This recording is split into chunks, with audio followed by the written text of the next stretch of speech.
Hey there, storytellers and story lovers. This is Monkey DFIC.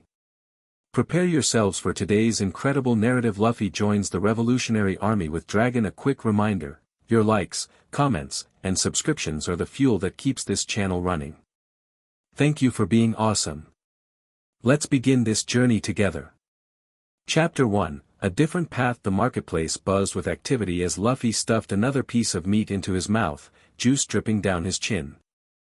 He'd managed to snag enough food to last him through the afternoon, or at least the next hour if he was being honest with himself. Man, this island has the best food, he exclaimed to nobody in particular, earning strange looks from passers-by. Sabayati Archipelago wasn't what he expected. The bubbles floating everywhere made it seem like a fun place, but something felt off. People walked with their heads down, especially around certain areas. Luffy noticed how everyone seemed to scatter whenever those weird guys in the white suits showed up. "Excuse me, young man," a gruff voice said from behind a nearby stall. "I'd be careful eating out in the open like that." Luffy turned to see an older fisherman merchant with bluish skin and webbed hands. The man looked nervous, his eyes constantly scanning the crowd. "Huh? Why? Is there a problem with the food?" Luffy asked, examining his meat. The fisherman merchant shook his head.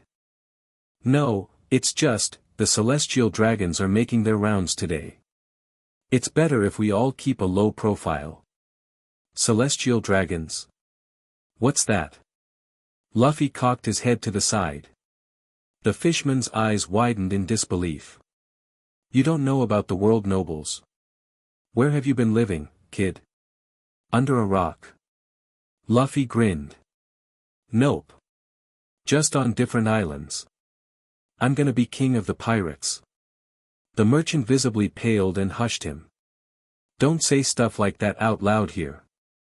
Look, just move along." And the conversation cut short as screams erupted from down the street. People began running in all directions, pushing past each other in panic. Luffy stood his ground, curiosity piqued as he strained to see what was happening. "They're coming. Move," someone shouted. The fishman grabbed his merchandise and ducked behind his stall. "Kid, you better hide or get out of here." But Luffy did neither.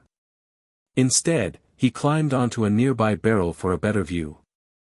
Through the chaos, he spotted a procession moving slowly through the street. At the center walked people in white suits with weird bubble helmets over their heads.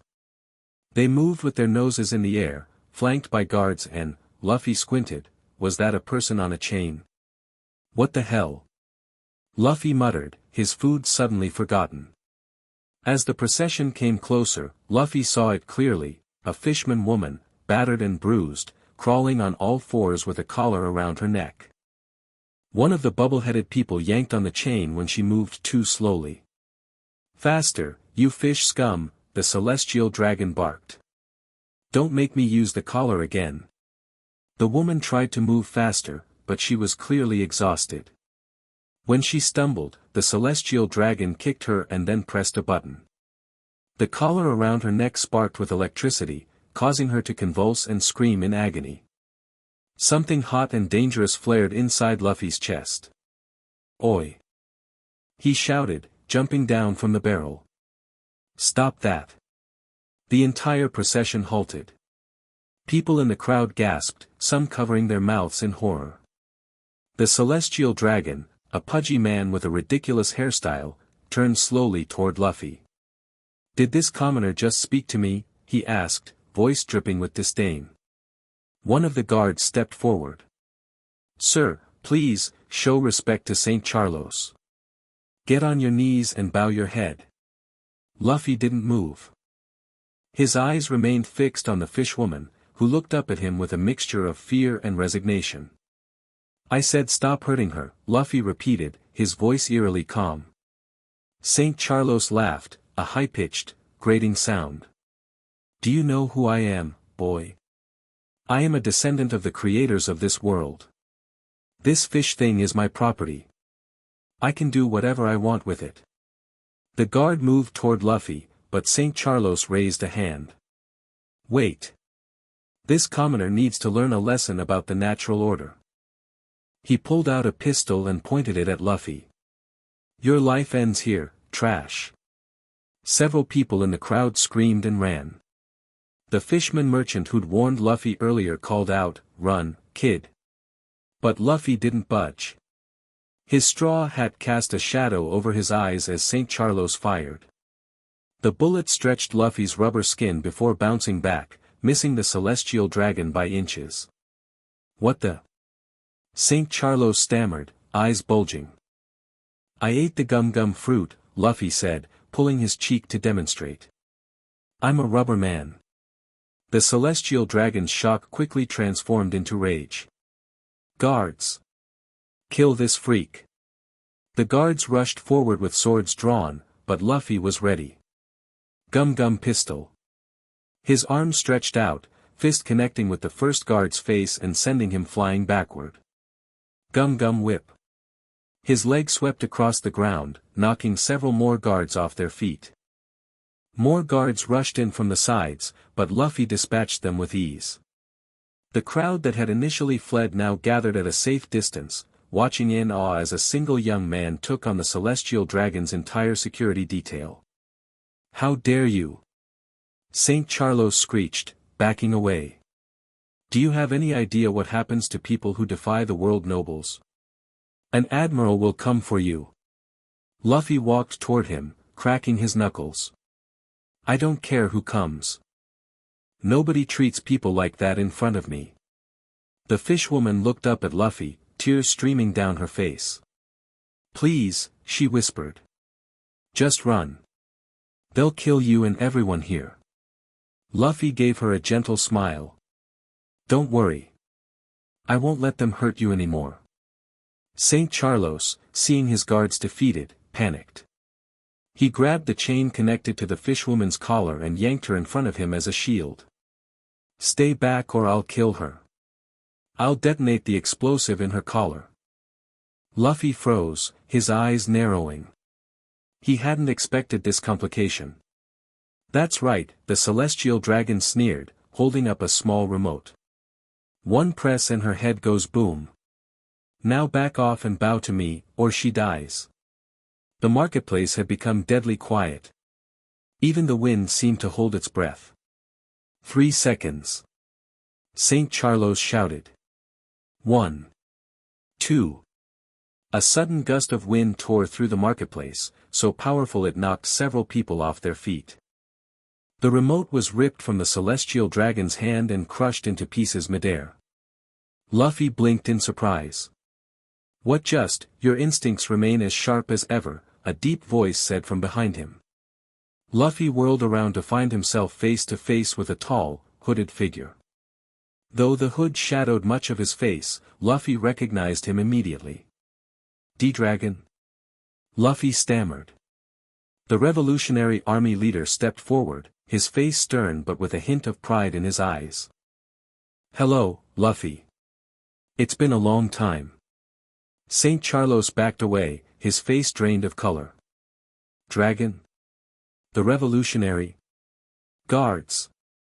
Where are my guards?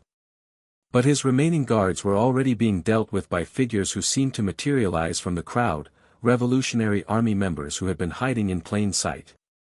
Dragon turned to the celestial dragon, his expression cold. You world nobles think yourselves untouchable. But your day of reckoning approaches faster than you realize. With a flick of Dragon's wrist, another gust of wind knocked St. Charlos off his feet. 2 revolutionaries quickly moved in, one freeing the fish woman from her collar using a special key, the other securing the celestial dragon. What are you doing here? Luffy asked his father, still processing the sudden reunion. Dragon's attention remained on the operation around them. We received intelligence about increased slave trading on Sabaody. The celestial dragons have been particularly active lately. He paused, finally looking directly at Luffy. I didn't expect to find you in the middle of it. Luffy grinned. I wasn't looking for trouble. But that guy, he jerked his thumb toward St. Charlos, was hurting her for no reason. Dragon nodded. The world government allows these nobles to commit any atrocity they please. This is why the Revolutionary Army exists, to fight against this systematic oppression. Around them, more revolutionaries had appeared, helping the injured and securing the area. One approached Dragon, speaking in a hushed voice, "Sir, marine reinforcements will arrive soon. We should leave." "What about him?" another revolutionary asked, pointing at the restrained celestial dragon. Dragon considered for a moment. "Release him." "What?" several voices exclaimed in unison. But after what he did, one revolutionary protested. "Release him," Dragon repeated firmly. "We're not here to create martyrs for the world government. His humiliation today is punishment enough.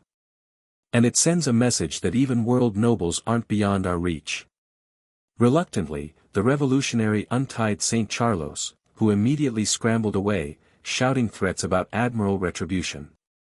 The fish woman, now freed from her collar, approached Luffy and Dragon. "Thank you," she said, her voice hoarse. "Both of you. I thought I'd die as his slave." Luffy smiled. "No problem. I'm glad you're okay.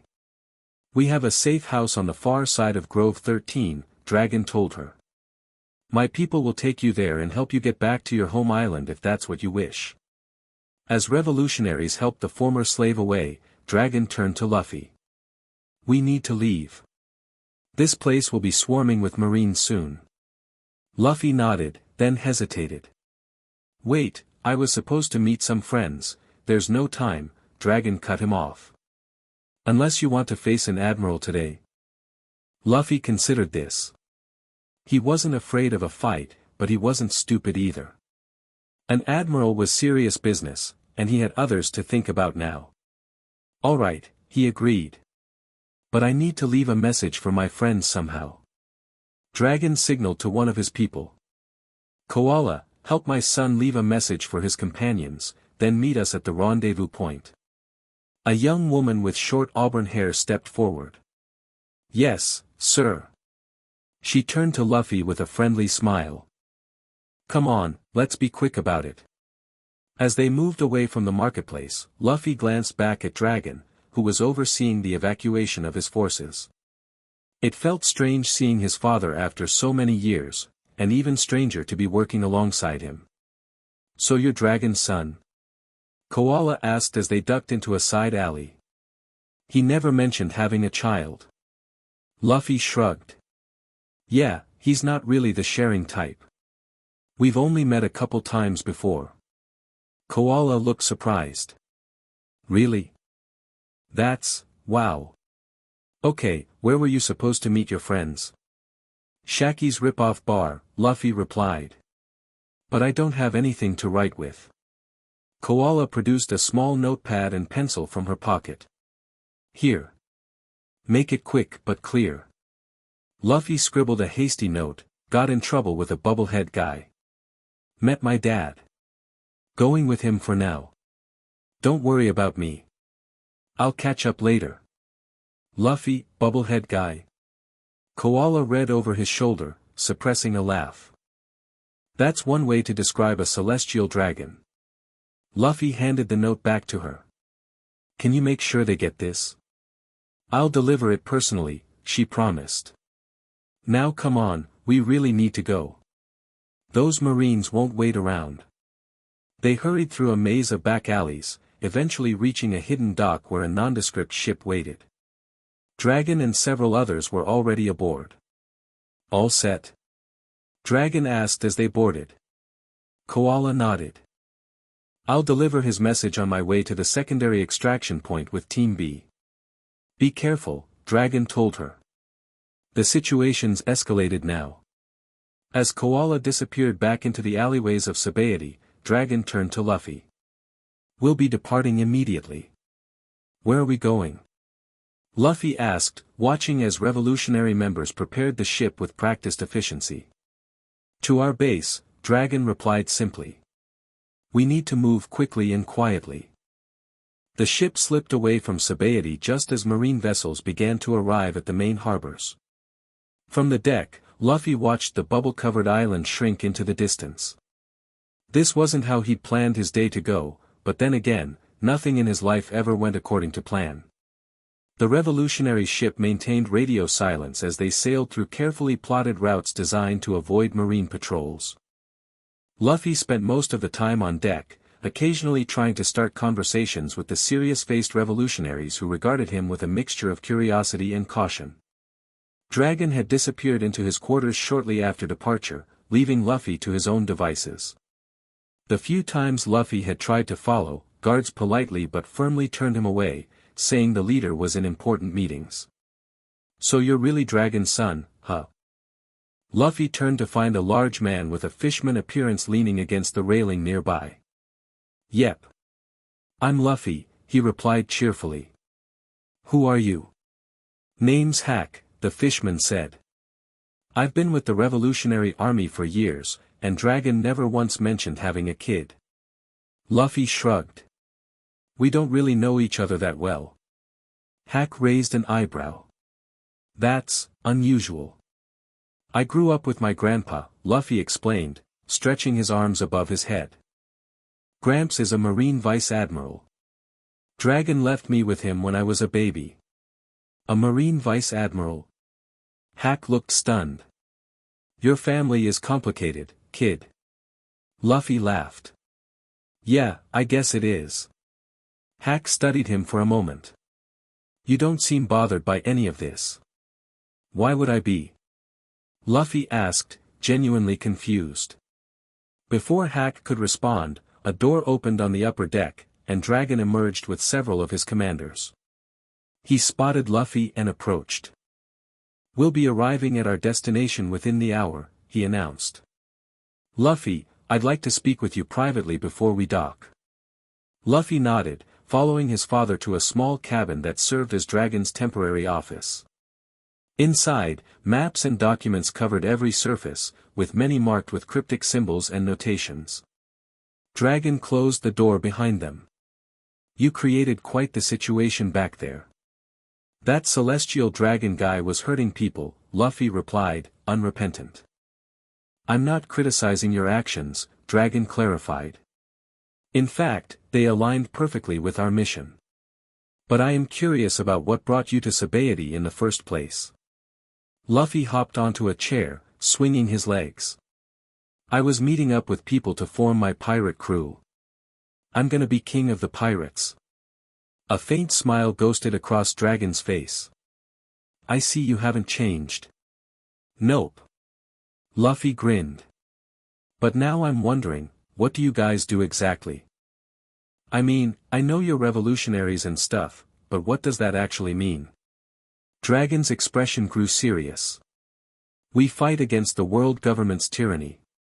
The celestial dragons, the marines who serve them, the corrupt kings and queens who oppress their own people, we aim to tear down this entire system and build something better in its place." Luffy tilted his head. "So you're not after the One Piece?" "No," Dragon replied. "Our battle is against institutions, not treasures." Luffy considered this. "That doesn't sound as fun as being a pirate." Dragon sighed. "This isn't about fun, Luffy. It's about freedom for all people. The world government enslaves, tortures, and murders innocents every day. You saw just a small example of that today." Luffy's expression darkened as he remembered the fishwoman's collar. "Yeah, that was pretty awful. What would you have done if we hadn't arrived?" Dragon asked. "After punching that celestial dragon?" Luffy shrugged. "Probably fought whoever came after me, I guess." "An admiral would have been dispatched," Dragon informed him. "Possibly Kizaru. Even with your devil fruit abilities, you're not ready for that level of opponent yet." Luffy frowned. "I'm stronger than I look." "I don't doubt that," Dragon acknowledged. "But the Revolutionary Army has spent years developing networks, gathering intelligence, and building the strength needed to challenge the world government. We don't rush in without planning." "Sounds boring," Luffy muttered. Dragon surprised him by chuckling. "Perhaps. But effective. He paused, studying his son. Luffy, I have a proposal for you. Luffy perked up. What kind of proposal? Join us, at least temporarily, Dragon said. See what we do, how we operate. You have incredible potential, and your actions today showed that you care about the same injustices we fight against. But what about becoming king of the pirates? Luffy questioned. That's my dream. Dragon nodded. I understand. And I'm not asking you to abandon your dream. But the skills you could learn with us, the connections you could make, they might actually help you reach that goal in the long run. And in the meantime, you'd be helping us free people like that fish woman. Luffy fell uncharacteristically quiet, contemplating his father's words. It wasn't how he'd planned things, but then again, when had his adventures ever gone according to plan? How long would I need to stay, he finally asked. That would be up to you, Dragon replied. I'm not trying to trap you, Luffy. I'm offering you an opportunity to see another side of this world, the side that most people never glimpse. A knock at the door interrupted them. Sir, we're approaching the base, a voice called. We'll continue this discussion later, Dragon said, standing. For now, keep an open mind about what you see. The revolutionary base was nothing like Luffy expected. Rather than a grim, military compound, it was a hidden village nestled in the valley of a mountainous island. Buildings blended naturally with the environment, making the settlement nearly invisible from the sea. As they docked at a concealed harbor, Luffy noticed the diversity among the revolutionaries, people from all races and backgrounds working together with purpose and coordination. Whoa, he breathed. This is your base. One of them, Dragon corrected. We maintain several across the Grand Line and the Four Blues. This is our eastern headquarters. They disembarked, with many revolutionaries hurrying off to their duties. Several stopped to stare at Luffy, whispering among themselves about Dragon's son. Dragon, a voice called out. A blond young man about Luffy's age came running toward them, a wide smile on his face. You're back earlier than, he stopped short when he spotted Luffy, his eyes widening in shock. Luffy? Luffy squinted at the stranger, confused. Do I know you? The blonde's face fell slightly. It's me, Luffy. Sabo. Luffy's jaw dropped. Sabo? He leaped forward, grabbing the young man by the shoulders. But you died. The celestial dragon's ship, your boat. Sabo's expression was a mixture of guilt and joy. I survived, but I lost my memory. I only remembered everything recently, after seeing the news about Ace at Marineford. Ace! Luffy exclaimed. Wait, what news? What happened at Marineford? Sabo and Dragon exchanged alarmed glances. You don't know? Sabo asked carefully. About Ace's execution. Luffy felt his blood run cold. Execution? What are you talking about? Ace is fine. He's with Whitebeard's crew. Dragon placed a hand on Luffy's shoulder. Luffy, there are things you need to know. Ace was captured by the Marines. Whitebeard attempted a rescue operation at Marineford. Then they saved him, right? Luffy demanded, panic rising in his voice. Whitebeard's super strong. He wouldn't let them hurt Ace. Sabo's eyes filled with tears. Luffy. Ace died protecting Whitebeard. The Admiral Akainu, he. Luffy's world tilted. His knees buckled, and he would have collapsed if Sabo hadn't caught him. No, he whispered. No, that can't be right. Ace promised me he wouldn't die. Dragon's face showed rare emotion, a flash of pain. I'm sorry, Luffy. We only learned of your connection to Port Gas D. Ace recently, or we would have tried to intervene sooner. Luffy shook his head violently. I don't believe you. Ace is fine. He has to be. Sabo pulled a wrinkled newspaper from his pocket. I'm so sorry, Luffy. Here's the report. With trembling hands, Luffy took the paper. There, in stark black and white, was a photograph of Ace, blood streaming down his body, supported by a distraught figure that looked like himself. I don't understand, Luffy mumbled, staring at the image of himself. I wasn't there. How could I be at Marineford if I was on Sabaody? Dragon and Sabo exchanged confused looks. Luffy, Sabo said gently, according to all reports, you were at Marineford. You broke into Impel Down trying to rescue Ace, then escaped and made it to the war. Luffy's head was spinning. That's impossible. I was heading to Sabaody to meet my crew. I never went to Impel Down or Marineford. Dragon's eyes narrowed. Something isn't right. What's the last major island you visited before Sabaody? Amazon Lily, Luffy answered. I landed there after Kuma sent me flying from Thriller Bark. Kuma? Dragon looked even more concerned now. Bartholomew Kuma attacked you? Yeah, but he didn't hurt us, Luffy explained. He just made everyone disappear with his paw powers. I ended up on Amazon Lily, then caught a ride to Sabaody to meet up with my crew again. Dragon turned to one of his officers. Bring me all intelligence reports regarding Monkey D. Luffy's movements over the past month. Immediately. As the officer hurried away, Sabo guided the shell-shocked Luffy to a nearby building. Let's get you somewhere you can rest. This is a lot to take in. Inside what appeared to be a common area, Sabo sat Luffy down and brought him water. Dragon joined them minutes later, a stack of papers in his hands. According to our intelligence, Dragon began, Monkey D. Luffy was reported at the Sabaody archipelago 3 weeks ago, where he punched a celestial dragon after an incident at a human auction house. Subsequently, he was separated from his crew by Bartholomew Kuma and reappeared on Amazon Lily. Luffy nodded. That matches what I remember, except I never went to any auction house.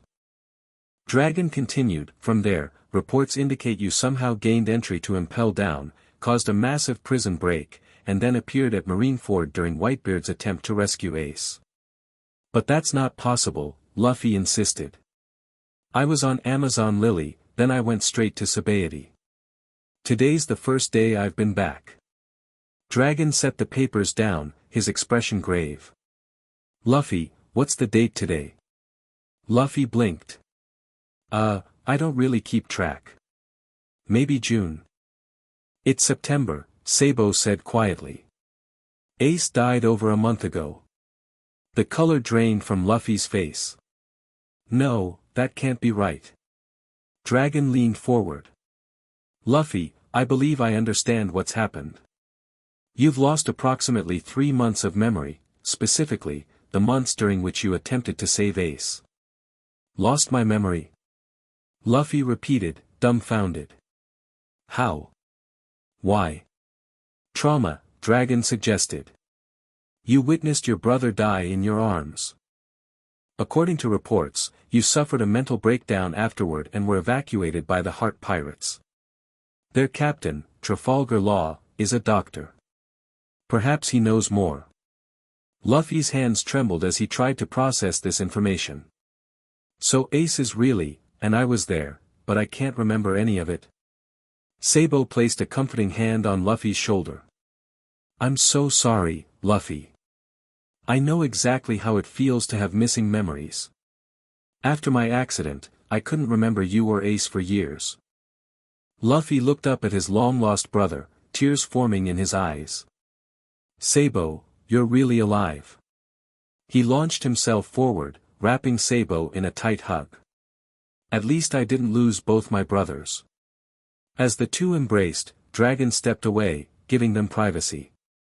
The revolutionary leader's face was uncharacteristically troubled as he watched his son grapple with this devastating revelation. The next few days passed in a blur for Luffy. The revolutionary base continued its operations around him, but he barely noticed, spending most of his time sitting on a cliffside overlooking the ocean. Sometimes Sabo joined him, filling in details about his life with the Revolutionary Army. Other times, Luffy sat alone with his thoughts, trying desperately to recall any fragment of the memories he'd apparently lost. On the fourth day, Dragon found him at his usual spot. "May I join you?" the revolutionary leader asked. Luffy nodded silently. Dragon sat beside his son, both men staring out at the horizon. "How are you feeling?" "Weird," Luffy admitted. "It's like there's a hole in my head. Everyone says I did all these things, but I can't remember any of it." Dragon nodded. "The mind sometimes protects itself by burying memories too painful to bear. But I want to remember." Luffy exclaimed, suddenly animated. "Ace died, and I was there, but I can't remember his last moments. It's like I've lost him twice." "Perhaps the memories will return in time," Dragon said. "Or perhaps they won't. Either way, you must decide how to move forward." Luffy pulled his knees up to his chest. "I was supposed to be starting my journey to become king of the pirates. But now, I don't know. Everything feels different." "Different how?" Dragon prompted. "I'm angry," Luffy admitted, his voice low. "At the Marines, at the world government, at the celestial dragons. They killed Ace just because of who his father was. That's not right." Dragon's expression remained neutral, but his eyes held understanding. "No, it's not right. The world government maintains its power through fear and oppression. Your brother's execution was a public statement, a warning to anyone who might defy them." Luffy's fists clenched. "I want to make them pay." "Revenge is a natural impulse," Dragon acknowledged. "But consider this, what would truly honor Ace's memory? A personal vendetta? Or fighting against the system that took his life so that others might not suffer the same fate?" Luffy fell silent, contemplating his father's words. "My offer still stands," Dragon continued. "Join the Revolutionary Army, at least for a time. Channel that anger into something constructive. Learn how to fight not just with your fists, but with strategy and purpose." Luffy looked at his father. "If I join, I'd be helping people like that fish woman. Stopping things like what happened to Ace." Dragon nodded. "That's our mission. We fight so that one day, no child will be condemned for the simple crime of being born." Luffy took a deep breath, then stood up. His eyes, previously clouded with grief, now held a determined gleam. "All right. I'll do it. I'll join the Revolutionary Army." Dragon rose to his feet. "Are you certain? This isn't a decision to make in haste." "I'm sure," Luffy stated firmly. "Ace would have done the same for me. And besides," he added, adjusting his straw hat, "being king of the pirates means having the most freedom, right? Can't have real freedom in a world run by people like those celestial dragons." A rare smile crossed Dragon's face. "You make a compelling point." He extended his hand. "Welcome to the Revolutionary Army, Luffy." Luffy took his father's hand, sealing his new path forward. As they shook, a sense of purpose began to replace the hollow feeling in his chest. He couldn't bring Ace back, but he could ensure his brother's death wasn't in vain. "So," Luffy asked, his characteristic energy beginning to return, "when do I start?" Luffy's introduction to Revolutionary Army protocols was chaotic, to say the least. "You can't just rush in without a plan," Koala exclaimed, throwing her hands up in frustration. "That's how people get killed in our line of work." They were in the middle of a training exercise, simulating the infiltration of a marine base. Luffy had immediately suggested breaking down the front gate and beating up everyone inside, a strategy that horrified the tactical instructors. "But it would work," Luffy insisted.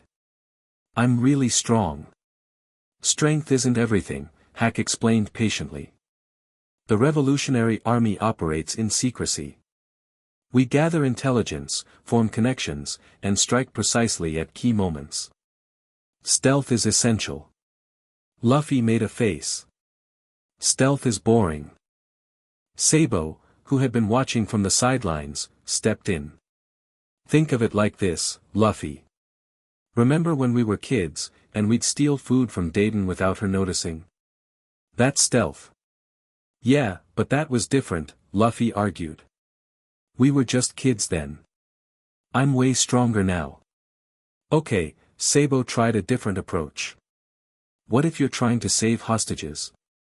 If you burst in through the front door, the enemy might hurt them before you can reach them. That gave Luffy pause. I hadn't thought of that. Exactly, Koala jumped in. Sometimes the direct approach isn't the best one, especially when innocent lives are at stake. Luffy scratched his head. I guess that makes sense. But I'm not good at sneaking around. I'm better at fighting. And that's valuable, Hack assured him. But you need to learn when to fight and when to hold back. It's about strategy. Luffy sighed dramatically. Fine, I'll try it your way. But if it doesn't work, I'm doing it my way. As the training continued, Luffy made an effort to follow instructions, though his natural impulsiveness frequently disrupted carefully laid plans. By the end of the day, the instructors looked exhausted, while Luffy remained energetic and largely unconvinced of the merits of stealth tactics. He's impossible, Koala muttered to Sabo as they watched Luffy demonstrate his gum-gum powers to a group of fascinated younger revolutionaries. How did you deal with him as a child? Sabo laughed. Mostly by accepting that Luffy is Luffy. He doesn't change to fit situations, situations change to accommodate him. It's his special talent. Dragon's going to have his hands full, Koala sighed. Actually, Sabo mused, I think this might be exactly what the Revolutionary Army needs. We've become very methodical over the years. Sometimes too cautious. Luffy brings a different energy, unpredictable, direct, authentic. Koala raised an eyebrow. You think Dragon planned this? Recruiting his son to shake things up? Sabo shrugged. Dragon always thinks several steps ahead. But I doubt even he could have predicted exactly how Luffy would impact our operations. Their conversation was interrupted by the arrival of a messenger. Chief of Staff, the young revolutionary addressed Sabo, Dragon requests your presence in the command center. You too, Koala. It's urgent. Exchanging concerned glances, they hurried to the central building. Inside the command center, Dragon stood before a large map table, surrounded by his top commanders. His expression was grim. Ah, good, you're here, Dragon nodded as they entered. Where's Luffy? Still at the training grounds, Sabo reported. What's happened? Dragon pointed to a location on the map. We've received intelligence that the world government is developing a new weapon on Centauri Island. According to our source, it's specifically designed to target civilians with suspected revolutionary sympathies. What kind of weapon? Koala asked. A chemical agent, Dragon replied. One that can be dispersed through water supplies. It's designed to be undetectable until it's too late. Horrified murmurs spread through the room. Our source also indicates that the lead scientist has moral qualms about the project, Dragon continued. He's willing to provide us with the research data and sabotage the production, but he needs extraction. The operation must happen within the next 72 hours, before the prototype is shipped to Marine headquarters for mass production. I'll assemble a team immediately, Sabo volunteered. Dragon nodded. Good. But I want Luffy included in this mission. The room fell silent in surprise. Sir, one of the commanders spoke up, with all due respect, Monkey D. Luffy has been with us for less than a week. He has no training in covert operations. I'm aware, Dragon replied calmly. But this mission will benefit from his unique approach. Besides, he needs field experience, and this operation, while important, is relatively contained. Sabo looked concerned. The island will be heavily guarded. If Luffy goes in his usual way. Which is why you'll be leading the operation, Dragon stated. Guide him, Sabo. Show him how we work. But also, be open to his instincts. They've served him well so far. The commanders still looked doubtful, but no one argued further with Dragon's decision. Prepare for departure at dawn, Dragon instructed. And Sabo, brief Luffy thoroughly. Make sure he understands the stakes. As the meeting dispersed, Sabo and Koala headed to find Luffy, both wondering how the unpredictable rubber man would handle his first revolutionary mission.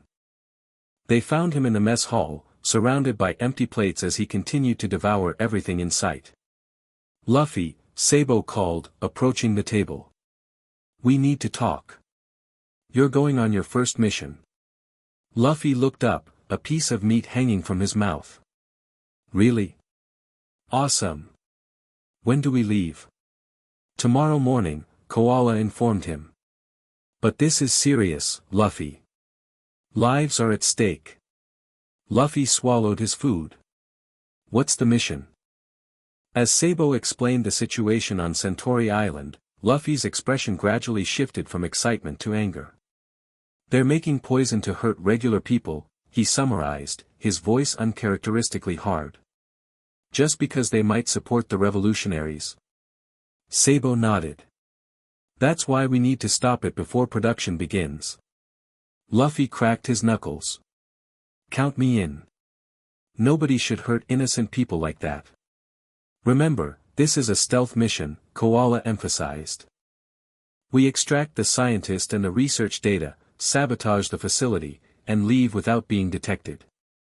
Right, sneaky stuff, Luffy nodded. I get it. Sabo and Koala exchanged skeptical glances, both doubting Luffy's sudden commitment to stealth tactics. Let me be clear, Sabo said firmly. If you go off plan on this mission, people could die, including our own team members. Can you follow orders, Luffy? Even if it means not jumping into a fight? Luffy met his brother's gaze with surprising seriousness. I'll do it right, Sabo. I promise. This isn't just about me anymore. Something in Luffy's tone convinced Sabo. Despite the memory loss, perhaps witnessing the celestial dragon's cruelty, and learning about Ace's fate, had shifted something in Luffy's perspective. All right, Sabo nodded. Get some rest. We leave at dawn. The revolutionary ship approached Centauri Island under the cover of pre-dawn darkness. It was a small, mountainous island with a single port town on its eastern shore. According to their intelligence, the research facility was hidden within an abandoned mine on the western side, away from the civilian population. Luffy stood on deck with Sabo, Koala, Hack, and 3 other revolutionaries, all dressed in nondescript clothing that would allow them to blend in with the locals if necessary. Remember the plan, Sabo briefed them one final time. We split into 2 teams. Team 1, Hack, Koala, and Terry, will create a diversion at the port by disabling the communication relay. Team 2, Luffy, myself, Jean, and Mira, will infiltrate the research facility through the northern ventilation shaft. We locate Dr. Verne, secure the research data, plant the explosives, and exfiltrate before the guards realize what's happening. Everyone nodded their understanding, even Luffy, though he was fidgeting with barely contained energy. The ship will remain at the rendezvous point, Sabo continued. If anything goes wrong, use the transponder snails to signal for emergency extraction. As the island grew closer, Luffy squinted at the shoreline. Hey, what are those big ships at the dock? Koala pulled out a spyglass. Marine vessels, she reported with a frown. 2 warships. That wasn't in our intelligence report.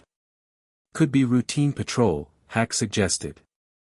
Or they could be increasing security for the weapon transfer, Sabo countered.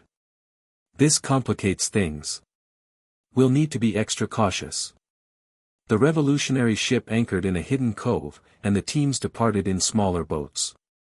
As they rowed toward shore, Luffy kept uncharacteristically quiet, his eyes fixed on the island ahead. Nervous? Sabo asked quietly.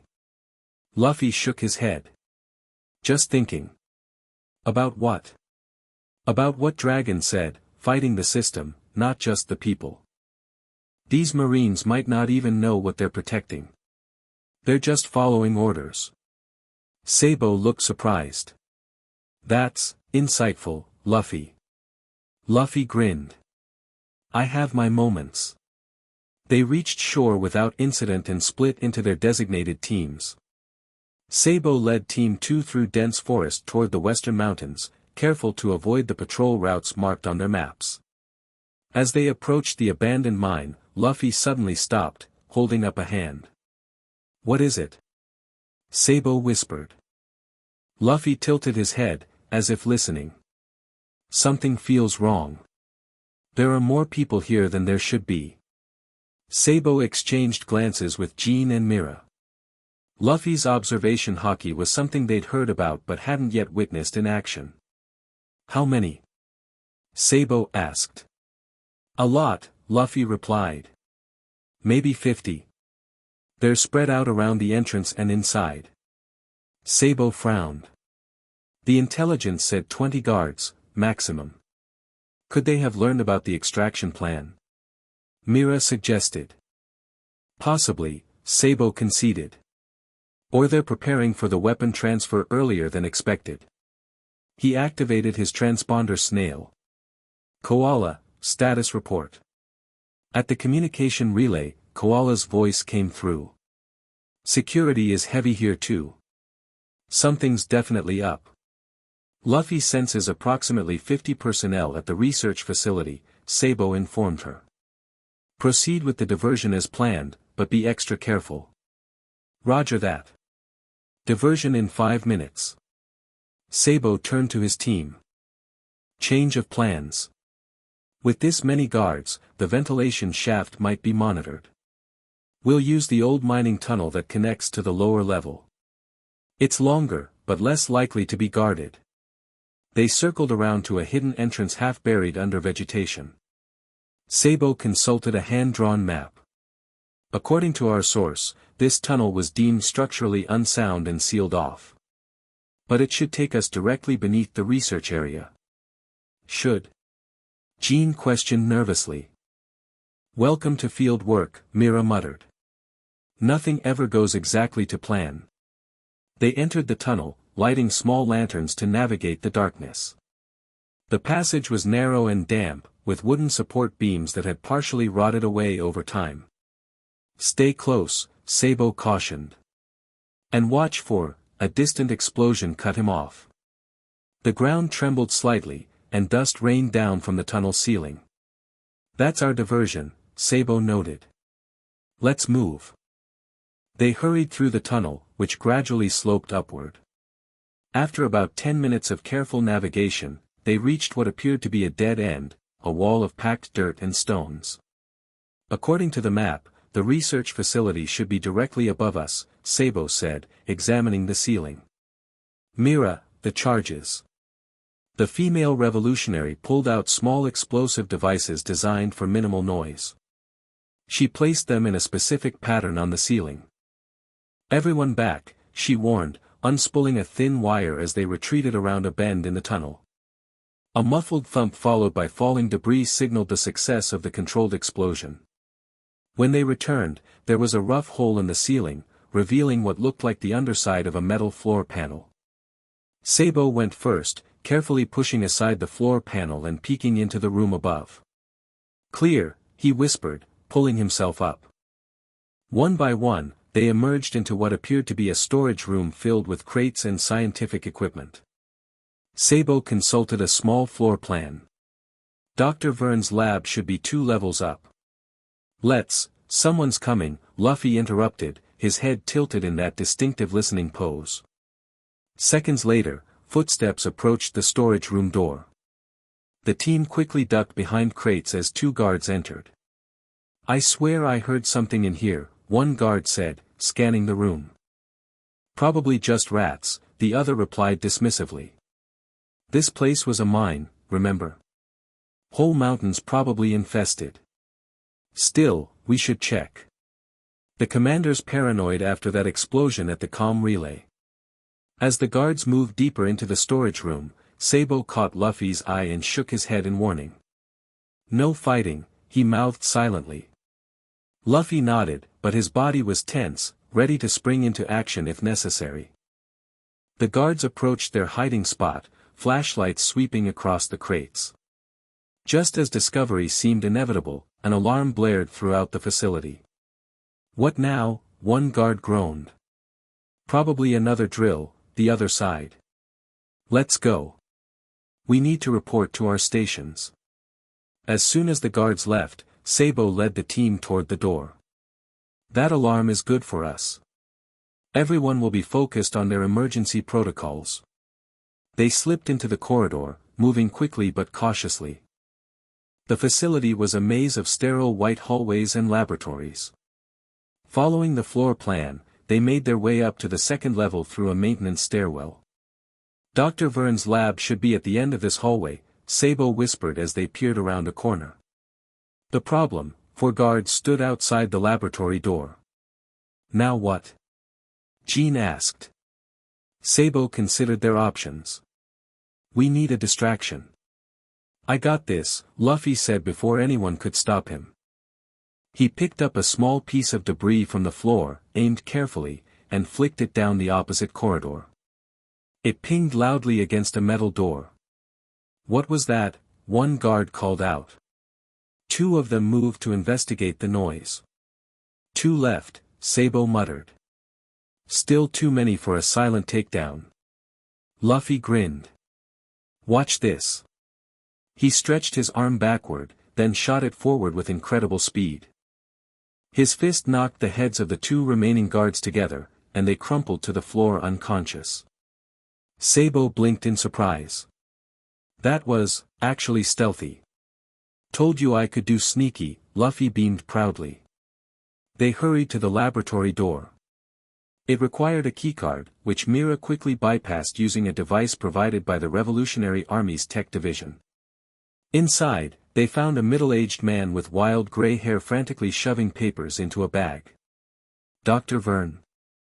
Sabo approached carefully. The scientist whirled around, eyes wide with fear. "Who are you? Did they send you to kill me?" "We're with the Revolutionary Army," Sabo explained calmly. "We're here to help you escape, just as you requested." Relief washed over the scientist's face. "Oh, thank goodness. I was beginning to think you weren't coming." He gestured to his bag. "I have everything, my research notes, formulas, production methods. Once we destroy the prototype, they'll have to start from scratch." "Where is the prototype?" Jean asked. Dr. Vern pointed to a sealed container on a nearby workbench. "There. The concentrated formula. Enough to contaminate the water supply of a small city. And you're sure destroying your notes will prevent them from replicating it?" Mira questioned. The scientist nodded. "I'm the only one who knows the complete formula. My assistants only worked on isolated components. Without my notes and the prototype, they'll need years to recreate it." "Then let's get moving," Sabo urged. "The diversion won't distract them forever." As they prepared to leave, the laboratory door suddenly burst open. The 4 guards they'd evaded earlier stood in the doorway, weapons drawn. "Freeze!" one shouted. "Step away from the scientist." Sabo's eyes narrowed. "Luffy, protect Dr. Vern." "Jean, Mira, with me." What followed was a blur of action. Sabo, revealing his own formidable combat skills, engaged 2 guards simultaneously. Jean and Mira took on the 3rd with coordinated attacks. The 4th aimed his rifle at Dr. Vern, but Luffy stepped in front of the scientist. Gum Gum Balloon. Luffy inflated his body, catching the bullets and bouncing them harmlessly away. The guard's jaw dropped. "What the?" "My turn." Luffy grinned. Gum Gum Pistol. His stretching punch sent the guard flying into the wall, where he slumped unconscious. Meanwhile, Sabo had dispatched his opponents with elegant efficiency, and Jean and Mira had subdued the 3rd guard. But the brief skirmish had triggered another alarm, this one much louder and more urgent. "We've been compromised," Sabo stated grimly. "New plan. Mira, plant the explosives here and in the adjacent labs. We'll take a direct route out." "But the patrols," Jean began. "Will be coming for us anyway," Sabo finished. "Stealth is no longer an option. Now we focus on completing the mission and getting out alive." As Mira set to work planting explosives, Sabo contacted Koala. "Status?" "Marines everywhere," Koala's voice crackled through the transponder snail. "They know something's happening. Extraction at the original rendezvous point is compromised." "Understood. We'll use backup point B, meet you there." Mira finished setting the charges. 10-minute timer set. "Grab the prototype," Sabo instructed Luffy. "Dr. Verne, stay close to us." They exited the laboratory into a corridor now flashing with red warning lights. The facility had entered full lockdown. "This way," Sabo directed, leading them toward an emergency exit according to the floor plan. They encountered resistance almost immediately, a squad of Marines blocking their path. But now, with stealth abandoned, Luffy was in his element. Gum Gum Gatling. His fists became a blur, taking down multiple opponents in seconds.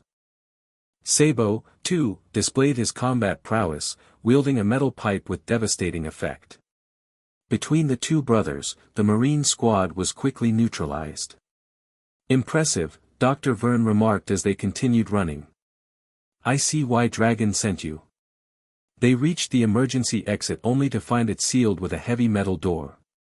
"Locked down," Jean confirmed after trying the controls. "Stand back," Luffy said confidently.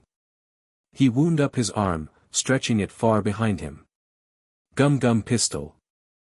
His fist slammed into the door with such force that it tore from its hinges, flying outward. "That works," Sabo grinned. They emerged onto a narrow ledge overlooking a steep hillside. In the distance, they could see Marines converging on the facility from the direction of the port town. "We need to move quickly," Sabo urged.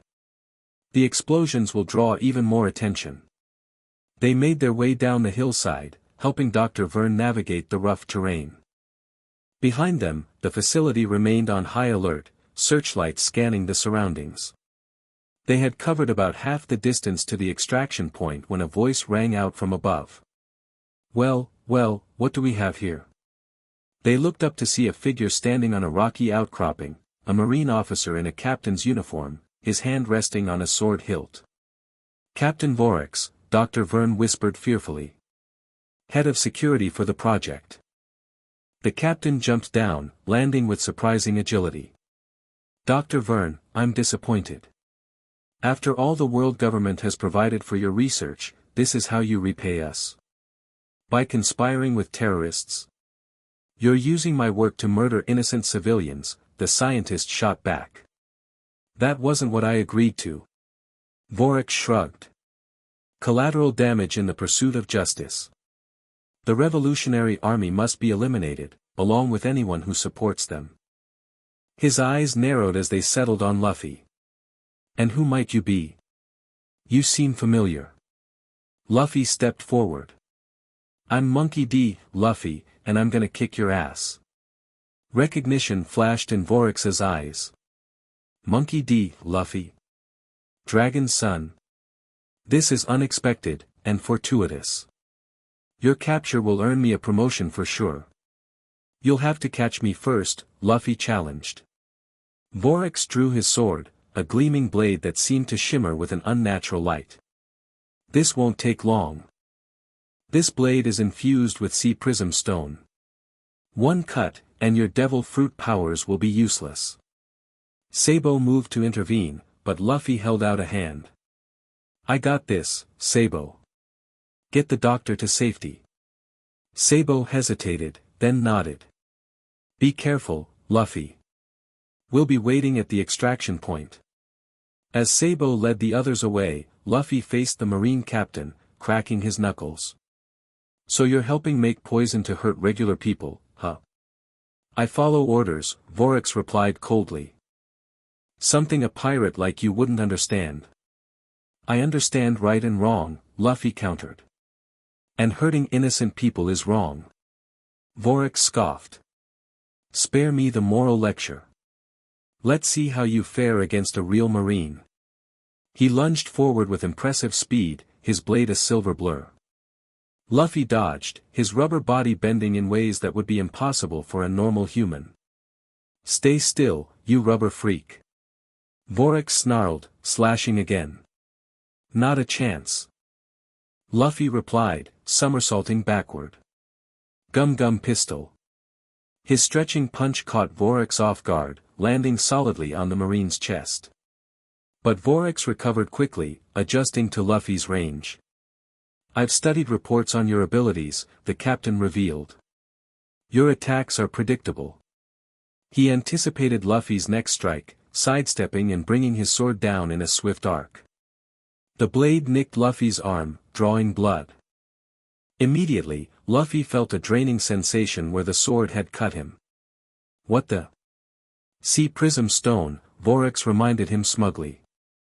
Even a small cut weakens your powers. A few more, and you'll be helpless. Luffy grimaced but didn't back down. He had to be smarter about this. Observing Vorax's movements, he noticed a pattern. The captain always shifted his weight to his left foot before striking. Getting tired? Vorax taunted, circling. Ready to surrender? Never, Luffy declared, watching carefully. When Vorax shifted his weight again, Luffy was ready. Instead of attacking directly, he targeted the ground beneath the captain's left foot. Gum Gum Stamp. His foot smashed into the earth, causing it to crumble. Vorax lost his balance, staggering sideways. Before he could recover, Luffy launched his next attack. Gum Gum Bazooka. Both palms struck Vorax squarely in the chest, sending him crashing into the rocky hillside. But the marine captain was tougher than he looked. He staggered to his feet, blood trickling from his mouth. Not bad, pirate. But I'm just getting started. In the distance, an explosion rocked the research facility. The charges had detonated, sending flames and smoke billowing into the night sky. Vorax's eyes widened in fury. Do you have any idea what you've done? Years of research, destroyed in an instant. Good, Luffy replied firmly. Now you can't hurt anyone with that poison. You revolutionary scum are all the same, Vorax spat.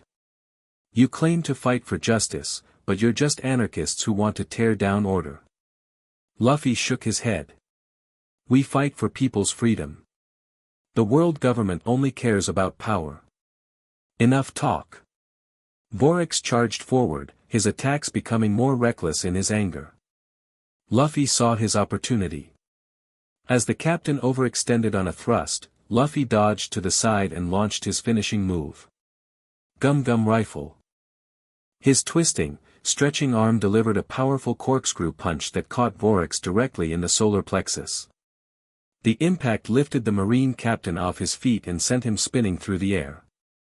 He crashed into a tree trunk and didn't get up again. Luffy stood over his defeated opponent, breathing heavily. The cut from the Sea Prism Stone blade still sapped his strength, but the victory was his. In the distance, Marines could be heard shouting as they organized search parties. Luffy knew he needed to move quickly to rejoin the others. As he turned to leave, Vorax's barely conscious voice reached him. This isn't over, Straw Hat. The world government won't stop, we'll hunt you and Dragon to the ends of the earth. Luffy looked back, his expression uncharacteristically serious. Then we'll be waiting. And we'll keep fighting until everyone is free. With that, he disappeared into the forest, heading toward the extraction point where Sabo and the others awaited. The revolutionary ship cut through the waves, putting distance between themselves and Centauri Island. Behind them, the glow of fires still illuminated the night sky, the research facility reduced to ruins. In the ship's small medical bay, a revolutionary doctor treated Luffy's Sea Prism Stone cut while Sabo debriefed the team on the mission's outcome. Despite complications, the operation was a success, Sabo concluded. Dar. Vern is safe, the research data is secured, and the prototype has been destroyed. The world government's chemical weapon program has been set back significantly. What about the Marines? Koala asked. They saw Luffy. They know Dragon's son is working with us now. That information was bound to get out eventually, Sabo acknowledged. But it might work in our favor. The world government already fears Dragon, now they'll have another D to worry about. In the corner, Dr. Vern was examining the wound on Luffy's arm with scientific curiosity. Fascinating how the sea prism stone affects your rubber properties. The cellular response is quite remarkable. It just hurts, Luffy complained, wincing as the doctor applied medication. You'll heal quickly, the doctor assured him. But you should avoid using that arm for a few days. Luffy made a face but didn't argue. When the briefing concluded, Sabo approached Luffy privately. You did well today, especially considering it was your first mission. Luffy grinned. It was kinda fun. Different from my usual adventures, but still exciting. You still went off plan, Sabo pointed out, though without real criticism. Taking on Captain Vorax alone was risky. I knew I could beat him, Luffy replied simply. And you needed to get the doctor to safety. Sabo shook his head, smiling. That's what I mean. You have good instincts, Luffy. You knew when to follow protocol and when to improvise. That's a valuable skill in our line of work. Luffy's expression turned thoughtful. Hey, Sabo. Do you think Ace would approve of me joining the revolutionaries instead of being a pirate? Sabo placed a hand on his brother's shoulder. Ace wanted you to live free and follow your own path. This is just a different route to the same destination, a world where everyone can live free from oppression. So yes, I think he'd be proud. Luffy nodded, seemingly satisfied with this answer. I still want to find the One Piece someday. But first, I want to help change things. Like Dragon said, what good is being Pirate King in a world run by jerks like those celestial dragons? Speaking of Dragon, Sabo said, he'll want a full report when we return to base. Including your fight with Captain Vorax. Luffy brightened. Can I tell him about the part where I smashed that guy into a tree? It was awesome. Sabo laughed. Yes, you can tell him everything. I have a feeling he's going to be very interested in how his son handled his first revolutionary mission.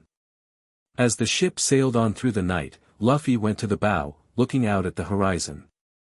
The wind tousled his hair and made his straw hat flutter.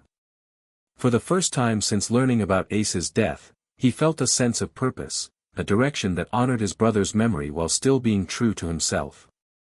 The Revolutionary Army wasn't where he had expected to end up, but maybe, just maybe, it was where he needed to be right now.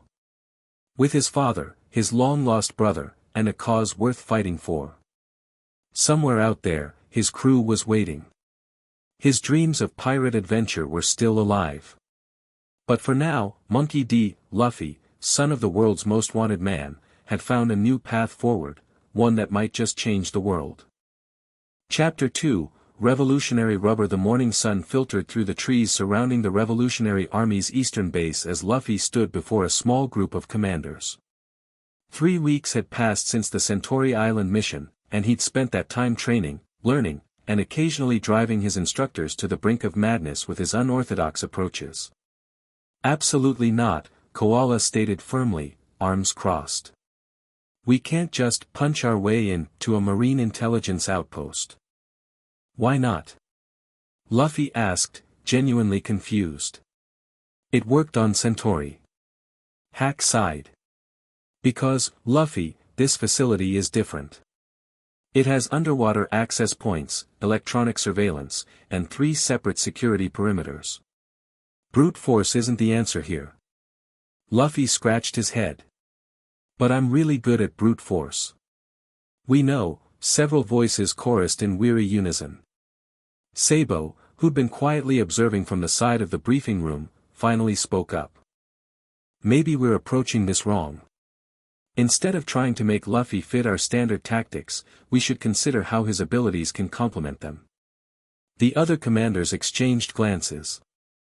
Since Luffy's arrival, the base had been buzzing with stories about Dragon's son, his incredible rubber powers, his instinctive approach to combat, and his uncanny ability to inspire loyalty. Some viewed him as a valuable asset, others saw him as a chaotic element that disrupted their carefully structured operations. What are you suggesting? Koala asked Sabo. A hybrid approach, Sabo explained. We maintain our stealth entry protocols, but once inside, we create a specific role for Luffy that plays to his strengths. Like what? Hack asked, intrigued despite his skepticism. Sabo grinned. Like serving as the perfect distraction. 2 days later, Luffy found himself perched in a tree overlooking a seemingly abandoned lighthouse on a remote island. In reality, the structure housed a crucial marine intelligence hub that intercepted and decoded communications throughout this sector of the Grand Line. Remember, Sabo's voice came through the small earpiece Luffy wore, you don't move until we give the signal. The underwater team needs exactly 7 minutes to access the main server room. Yeah, Luffy replied, bouncing impatiently on his branch. Wait for the signal, then make a big scene. Got it. He'd been positioned as the loud distraction, a role that actually suited him perfectly. For once, his natural inclination to crash through the front door was exactly what the mission required.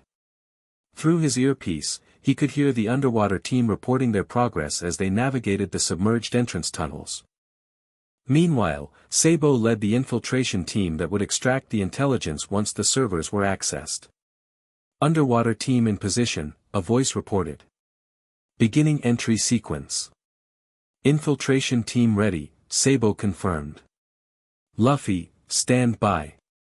Luffy fidgeted, counting down the minutes. Being patient had never been his strong suit. To distract himself, he studied the lighthouse and surrounding grounds, noting patrol patterns and guard positions.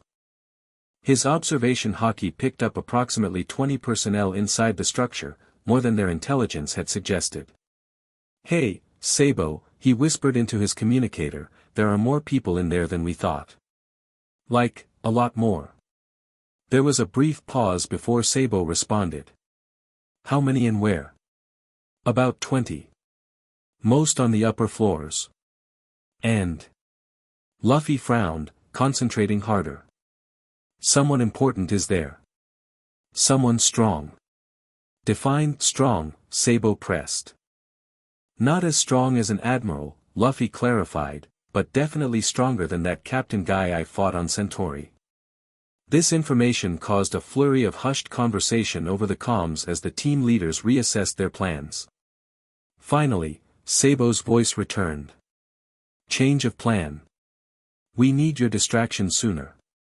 The underwater team's being challenged by unexpected security measures.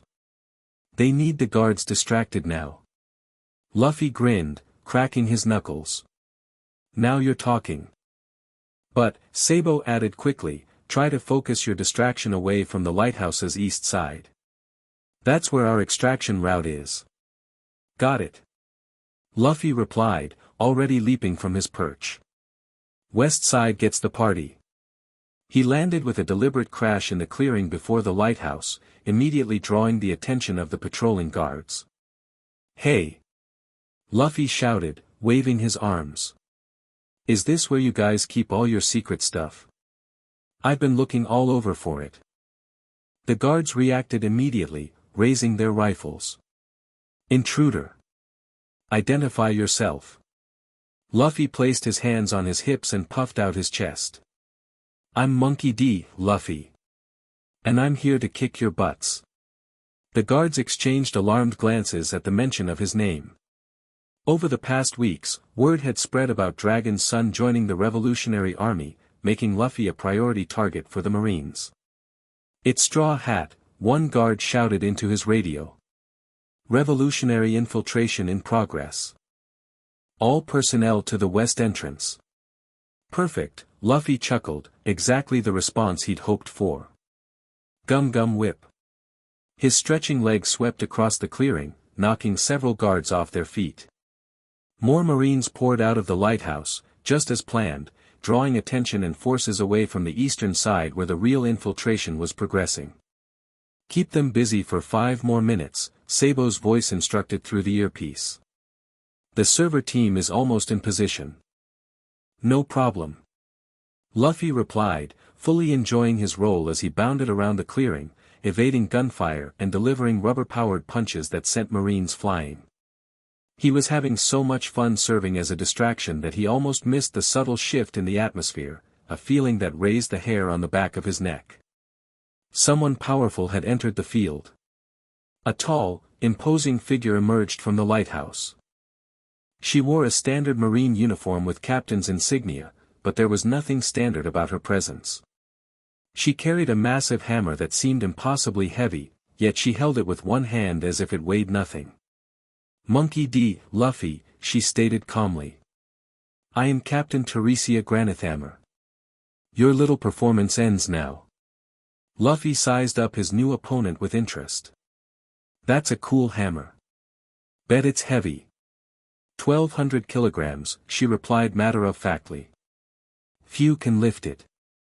None survive being struck by it. Luffy grinned.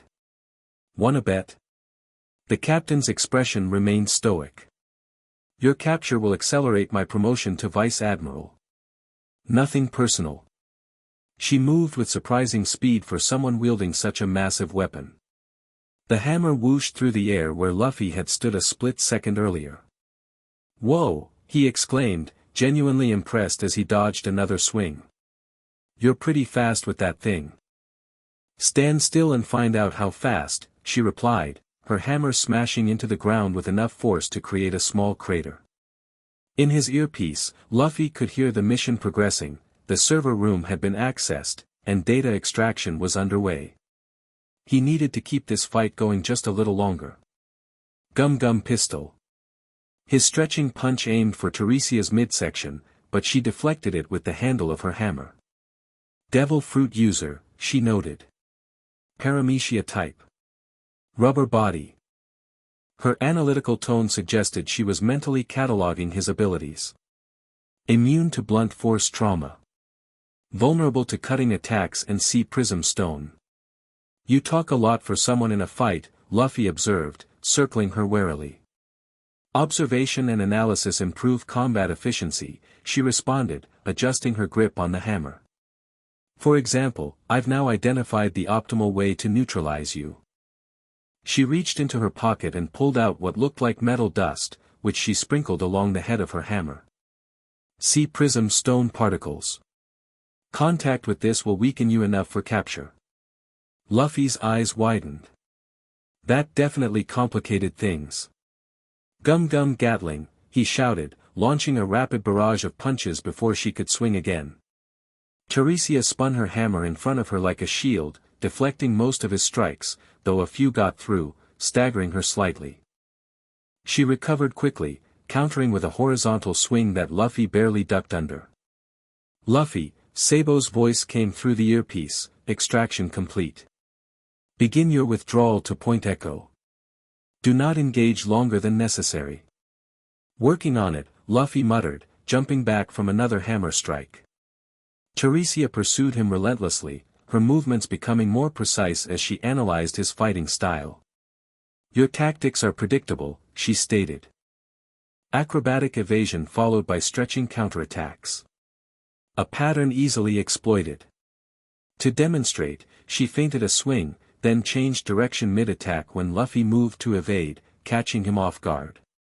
The edge of the hammer grazed his shoulder, and even that slight contact with the sea prism stone dust sent weakness coursing through his arm.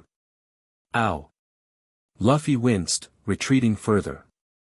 That stuff really works. Surrender now, Teresia suggested. You cannot win this engagement. Luffy rotated his weakened arm, waiting for the numbness to fade. You know what your problem is? You think too much. Fighting isn't just about patterns and analysis. An illogical statement from someone about to be defeated, she replied. Luffy grinned suddenly. Let's test your theory. Gum gum. He wound up as if preparing for a standard pistol attack, exactly as she'd expect. Teresia adjusted her stance, ready to counter his predictable move. But instead of attacking, Luffy grabbed a nearby tree with his stretching arms. Rocket. He launched himself directly upward into the air. Momentarily confused by the unexpected maneuver, Teresia looked up, exactly what Luffy wanted. At the apex of his ascent, he twisted his body and aimed downward. Gum gum spear. Both feet shot toward her like a missile. Teresia raised her hammer to block, but the angle was awkward. Luffy's attack struck the hammer's handle rather than the head, knocking it from her grip. The massive weapon crashed to the ground with a tremendous thud. Landing nearby, Luffy didn't give her time to recover. Gum gum bazooka. Both palms struck her squarely in the chest, sending her flying backward into the lighthouse wall. The impact was enough to stun even the formidable captain. She slumped to the ground, momentarily dazed. Sorry about that, Luffy said, genuinely meaning it. You seem pretty cool, actually. But I gotta go now. He turned to run toward Extraction Point Echo, but froze when he heard Teresia's voice behind him. This changes nothing, she stated, struggling to her feet. Blood trickled from a cut on her forehead, but her eyes remained focused. The Revolutionary Army will fall. Your father's misguided crusade is doomed to failure. Luffy looked back at her. You really believe that? After seeing what the world government does to innocent people? I believe in order, she replied firmly. Without the world government, chaos would reign. Pirates like you would terrorize civilians unchecked. I never hurt innocent people, Luffy countered. Can your government say the same? Teresia retrieved her hammer, though her movements showed she was injured. Idealistic rhetoric. The revolutionaries manipulate naive minds with tales of government oppression while offering no viable alternative. Luffy, we're running out of time, Sabo's urgent voice came through the earpiece. Marine reinforcements are approaching from the north. Luffy nodded, but felt compelled to say one last thing to Teresia. Maybe you should ask yourself why people join the revolutionaries in the first place. It's not because they love chaos. It's because they've seen the truth about the people you work for. With that, he turned and sprinted toward the extraction point, leaving the Marine captain staring after him with an unreadable expression.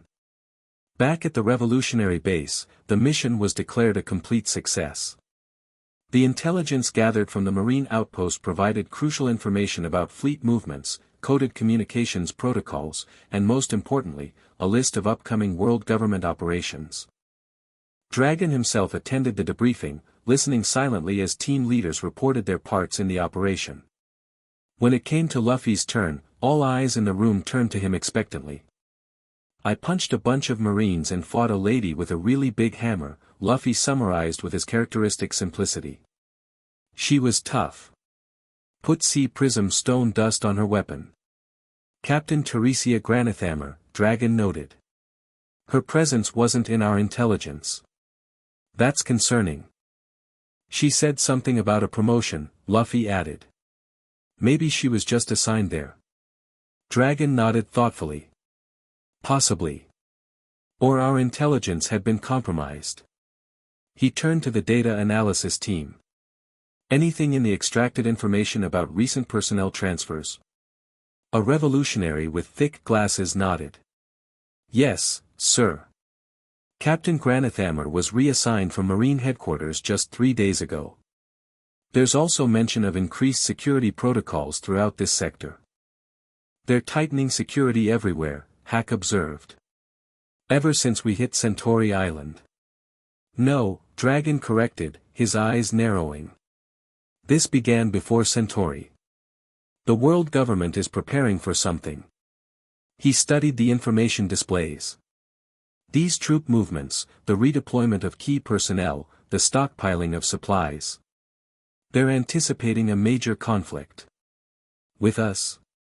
Koala asked. Not specifically, Dragon replied. This looks more like general preparation. As if they're expecting multiple threats simultaneously. The room fell silent as everyone digested this information. Finally, Sabo spoke up. Whatever they're planning, we disrupted part of it today. The intelligence we gathered will help us stay ahead of their operations for at least the next few weeks. Dragon nodded. Good work, all of you. His eyes met Luffy's briefly. Especially you, son. Your distraction was exactly what the mission needed. Coming from the typically reserved dragon, this was high praise indeed. Luffy beamed with pride, though he tried to play it cool. No big deal. It was fun. As the meeting dispersed, Dragon approached Luffy. Walk with me, he said simply. Luffy followed his father outside, where they strolled along a path overlooking the hidden valley. For several minutes, Dragon said nothing, merely walking with his hands clasped behind his back, seemingly lost in thought. You fought well today, he finally said. But more importantly, you're beginning to understand what we're fighting for. Luffy glanced at his father. That Marine captain, she really believed she was doing the right thing. Said the world government prevents chaos. Dragon nodded. Many Marines genuinely believe that. They see only what the government wants them to see, pirates raiding villages, criminals disrupting order, revolutionaries causing instability. They never witness the government's own atrocities, the slavery, the torture, the exploitation. Why not show them? Luffy asked. If people knew the truth, some would open their eyes, Dragon acknowledged. Others would deny it, unable to accept that their entire worldview is built on lies. And the world government controls most information channels. They decide what truth the public receives. Luffy frowned, processing this. So it's not enough just to fight. We have to change how people see things. A rare smile crossed Dragon's face. Exactly. That's why our work involves not just combat, but information. Breaking the government's monopoly on truth is as important as breaking their military power. They walked in silence for another minute before Dragon spoke again, his tone more personal. I've been watching your training sessions. Your devil fruit abilities have developed impressively since you were a child. Luffy grinned. Yeah, I've come up with lots of cool moves. Want to see my Gum rocket again? Perhaps later, Dragon replied, his amusement evident despite his controlled expression. What interests me is how your particular abilities might be further developed for revolutionary work. You mean like special missions? Luffy asked eagerly. Dragon nodded. Your rubber properties give you unique advantages for certain operations. Infiltration of high-security areas, underwater missions, extraction of personnel under extreme conditions. Underwater is still a problem, Luffy admitted. Being a hammer and all. That can be addressed with equipment and training, Dragon assured him. But more importantly, you have something that can't be taught, instinct. You sense when something isn't right, and you act decisively. Luffy shrugged. I just do what feels right. And often, that's exactly what needs to be done. Dragon stopped walking and turned to face his son directly. Which is why I'm assigning you to a special mission. One that I would normally entrust only to my most experienced operatives. Luffy's eyes widened. Really? What kind of mission? A rescue operation, Dragon replied. One of our most valuable agents has been captured and is being held at a marine detention facility in the North Blue.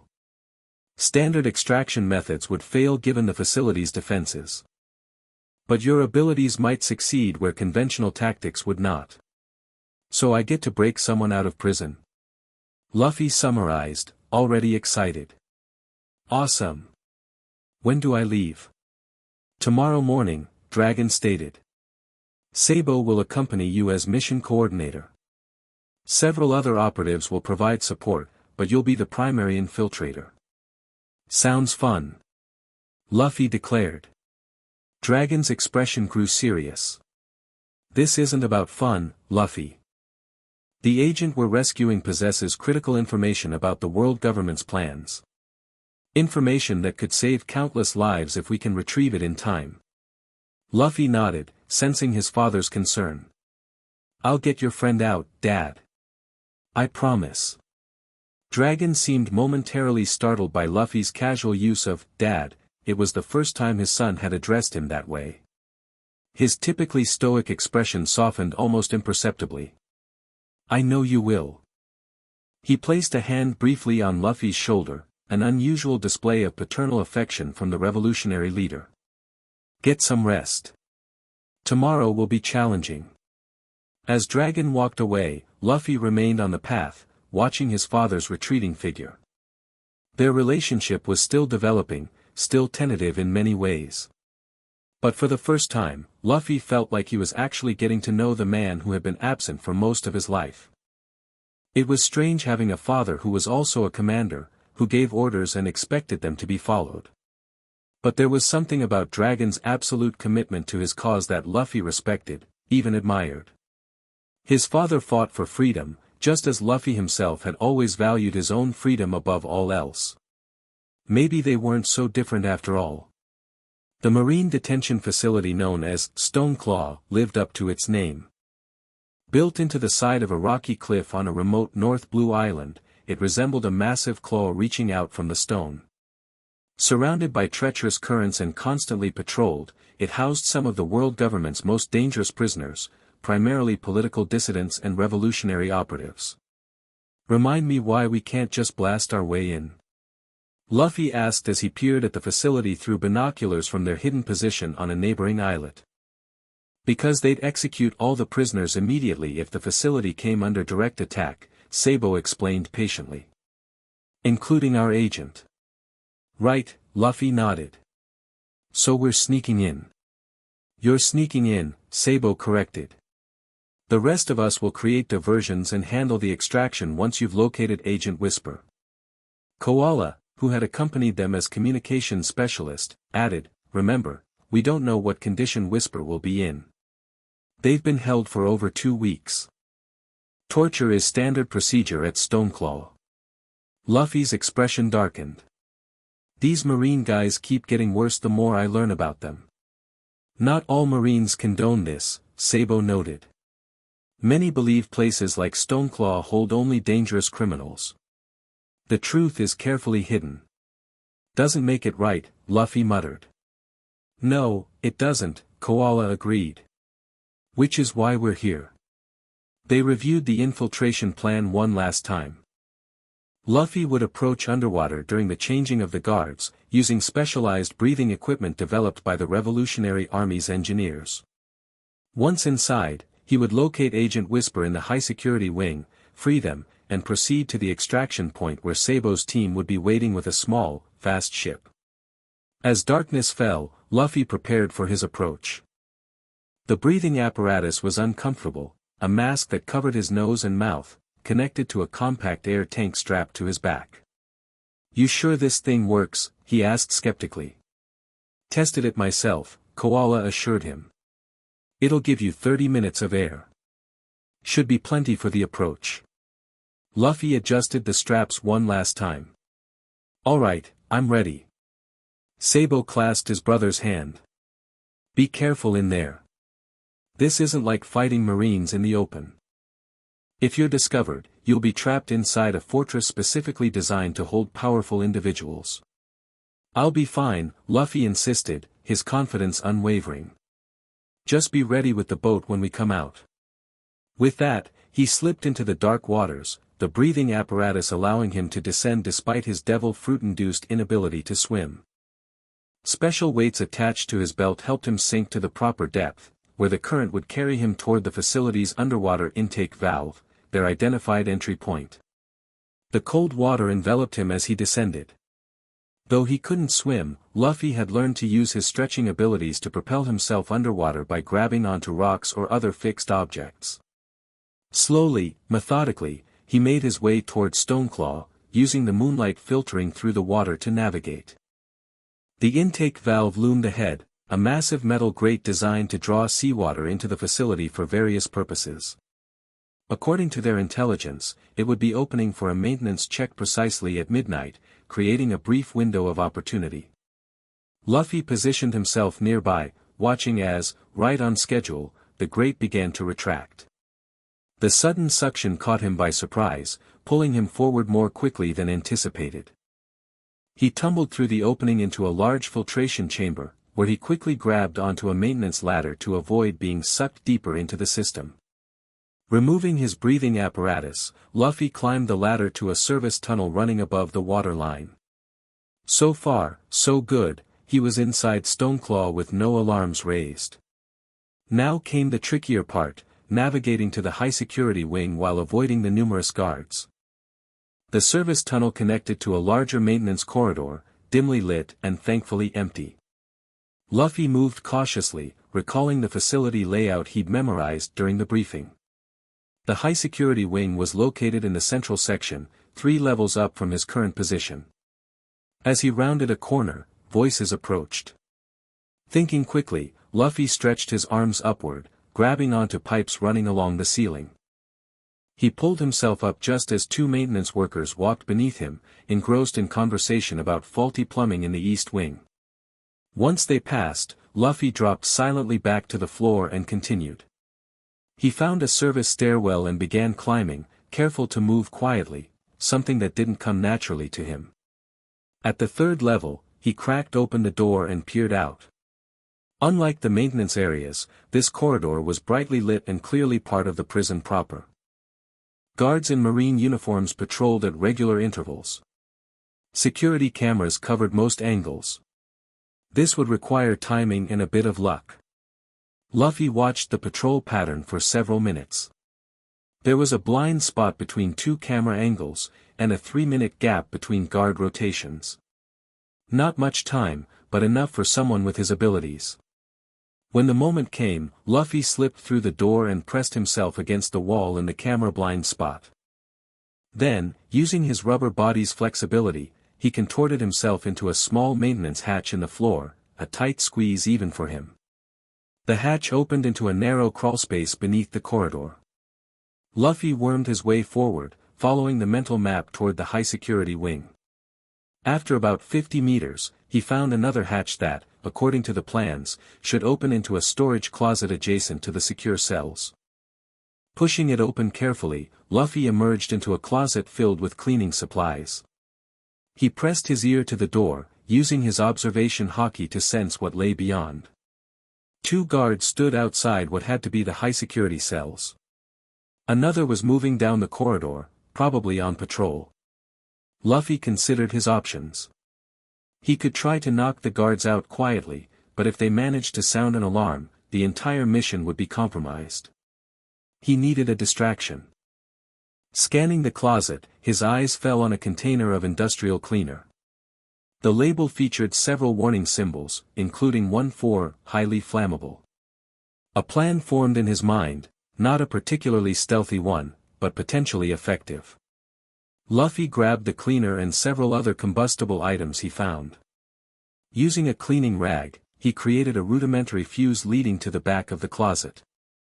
Then he positioned the chemicals near the door, lit the fuse with matches he found on a shelf, and ducked back into the crawlspace. Seconds later, a muffled whoosh was followed by shouts of alarm as smoke began pouring from under the closet door. Just as Luffy had hoped, the guards rushed to investigate the fire, leaving their posts at the cells momentarily unattended. Seizing his chance, Luffy emerged from the crawlspace and slipped past the distracted guards into the now unguarded cell block. 5 reinforced doors lined the corridor, each with a small observation window and electronic lock. Luffy peered into each window quickly. The first 3 cells contained prisoners he didn't recognize. The 4th was empty. In the 5th, he found what he was looking for. A slender figure sat huddled in the corner, head bowed.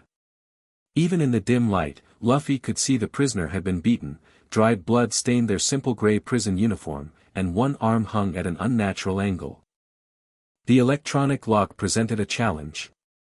Koala had provided him with a hacking device for this purpose, but using it would take time they might not have with guards dealing with the fire just meters away.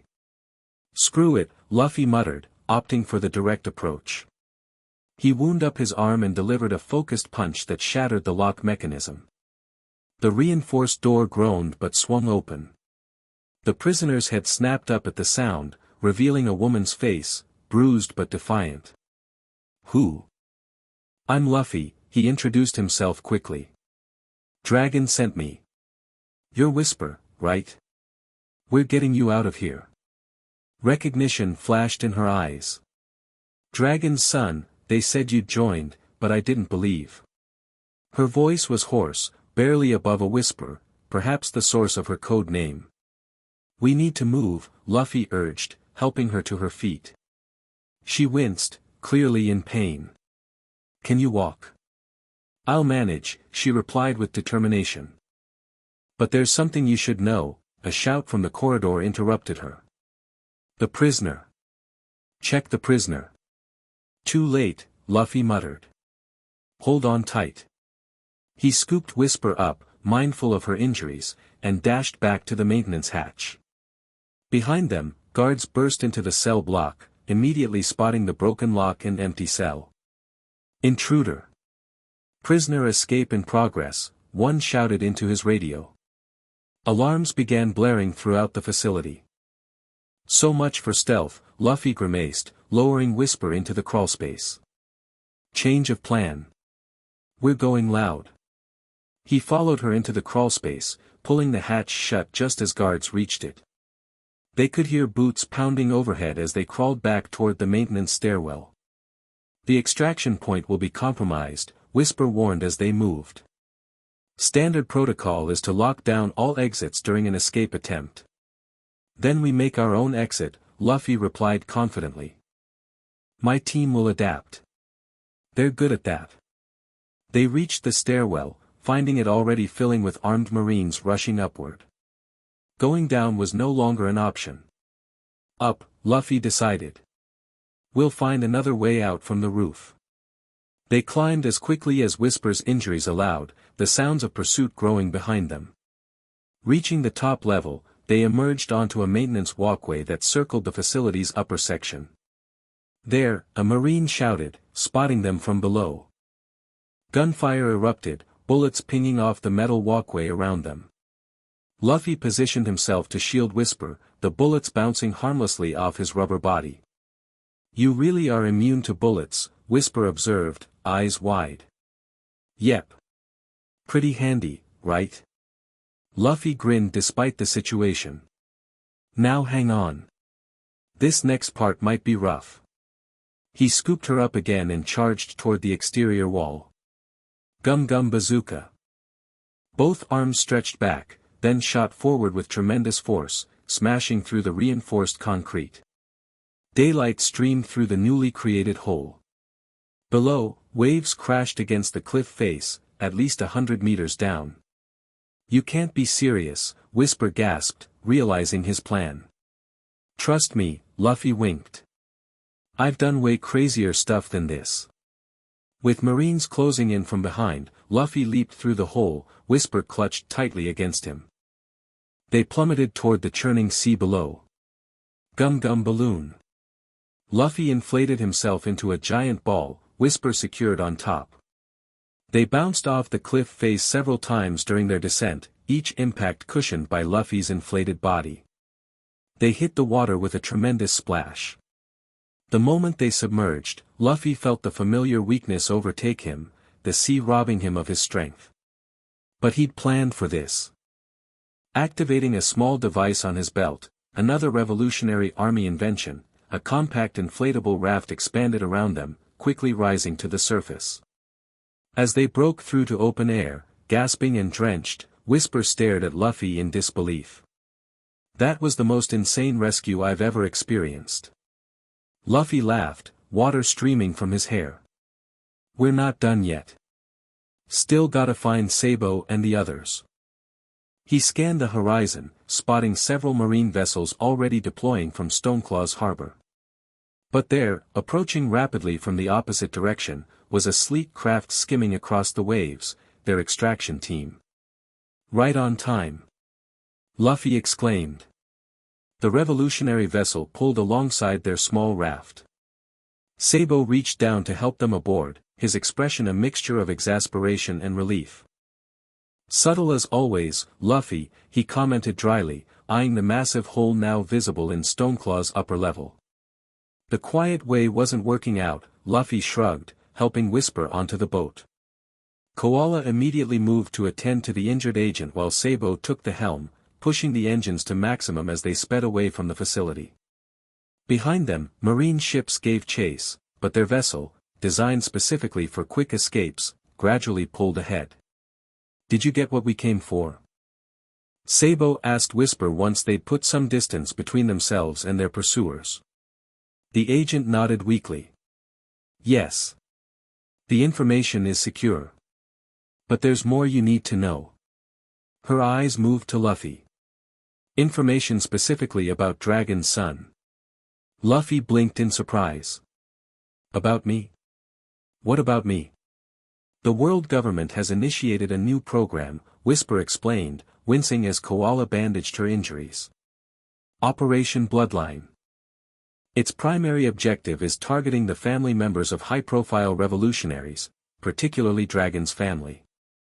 They're specifically after Luffy? Sabo asked, concerned. And anyone else related to top revolutionary leaders, Whisper confirmed. They believe that by capturing or eliminating family connections, they can demoralize and destabilize the revolutionary army's command structure. Luffy frowned. That's just stupid. I can take care of myself. It's not just about capturing you, Whisper continued. They're also investigating everyone connected to you. Your former crew members, childhood friends, anyone you've ever been close to. That got Luffy's attention. My friends? They're targeting my friends? Whisper nodded grimly. As leverage. They've already begun surveillance on known associates. That's what I was investigating when I was captured. Luffy's typically cheerful demeanor vanished, replaced by a cold anger that rarely surfaced. No one messes with my friends. This changes things, Sabo noted, his expression serious. Dragon needs to know immediately. There's more, Whisper added. The program is being overseen by someone new, a special government operative they call, the Architect. I couldn't get much information about them, but they're apparently designing a comprehensive strategy against the Revolutionary Army unlike anything we've faced before. The boat fell silent as everyone processed this information. Finally, Luffy spoke up, his voice uncharacteristically quiet. So they're not just after me. They're after everyone I care about, just because I joined the revolutionaries. They would have targeted them anyway once they identified you as Dragon's son, Koala pointed out gently. This isn't your fault, Luffy. But he didn't look convinced. The weight of responsibility, for his friends, for the consequences of his choices, settled visibly on his shoulders. We need to warn them, he insisted. All of them. We will, Sabo assured him. Once we're back at base, we can dispatch secure messages to anyone potentially at risk. Luffy nodded, but remained unusually quiet for the remainder of their journey, his eyes fixed on the horizon, thoughts clearly far away with the friends he'd left behind. Dragon received the news about Operation Bloodline with the calm calculation that characterized his leadership style. But those who knew him well could see the anger simmering beneath his composed exterior. So they escalate to targeting families, he remarked, pacing the command center. Predictable, yet disappointing. The world government grows more desperate. The intelligence Whisper had brought back was spread across displays around the room, details of Operation Bloodline, surveillance reports on known revolutionary associates, and fragments of information about the mysterious architect directing the program. What do we know about this architect? Dragon asked. Very little, Whisper replied, her injuries now properly treated. Only that they've been given unprecedented authority to coordinate anti-revolutionary operations across all branches of the world government.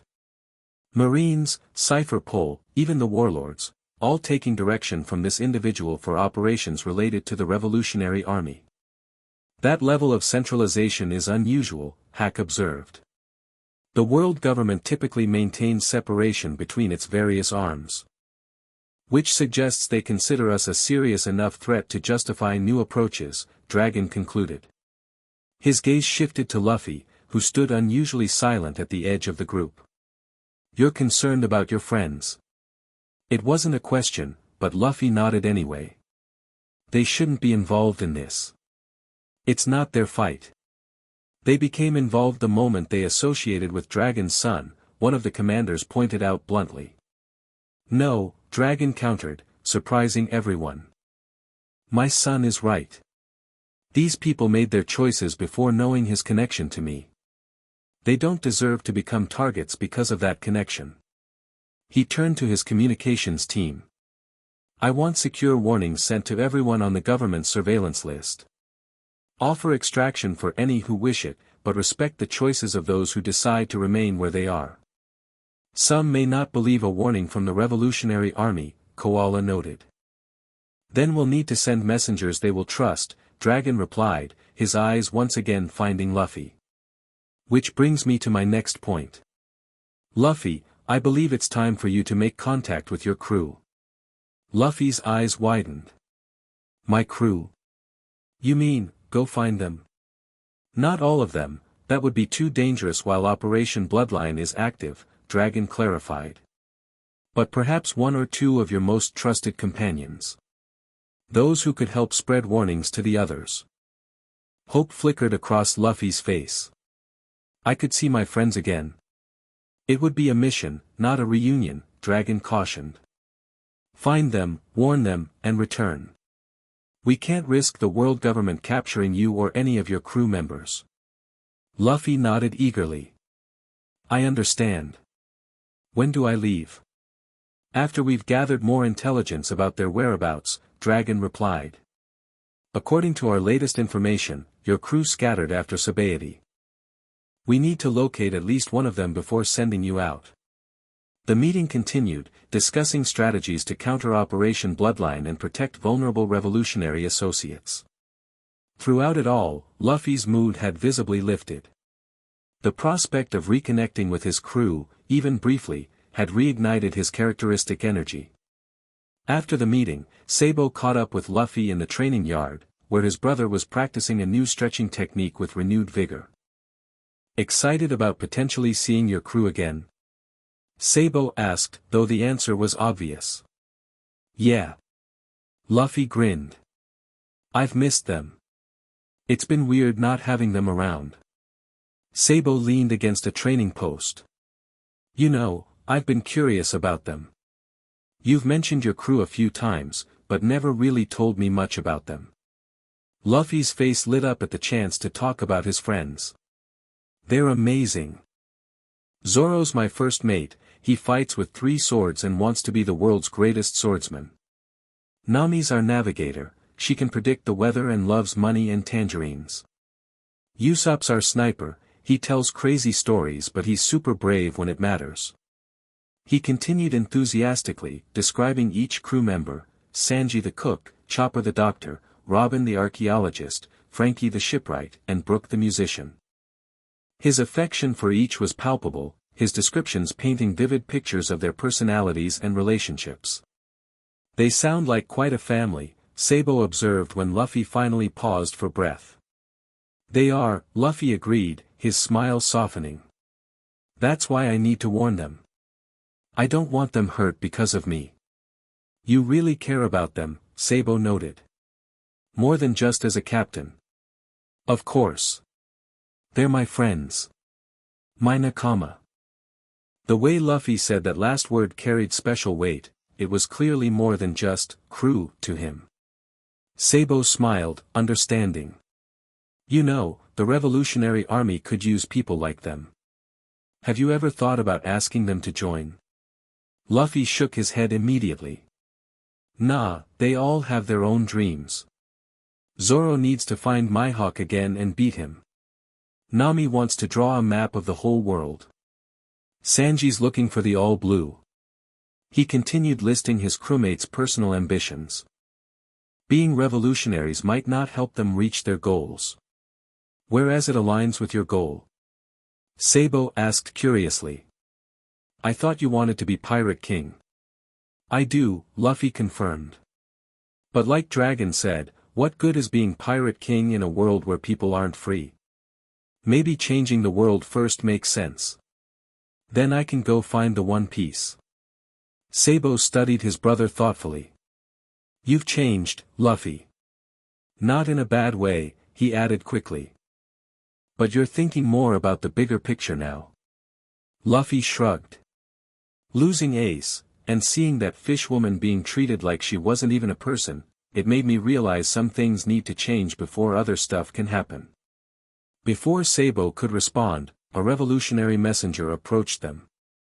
Monkey D, Luffy. Dragon requests your presence in the communications room immediately. They've located one of your crew members.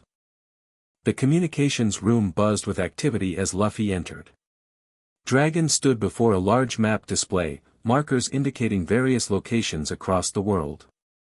We've confirmed the location of your archaeologist, Nico Robin, Dragon informed Luffy without preamble. She's in Tequila Wolf, an island in the East Blue. Luffy's brow furrowed. Robin's in the East Blue? Why would she go back there? She didn't choose to, Dragon replied grimly.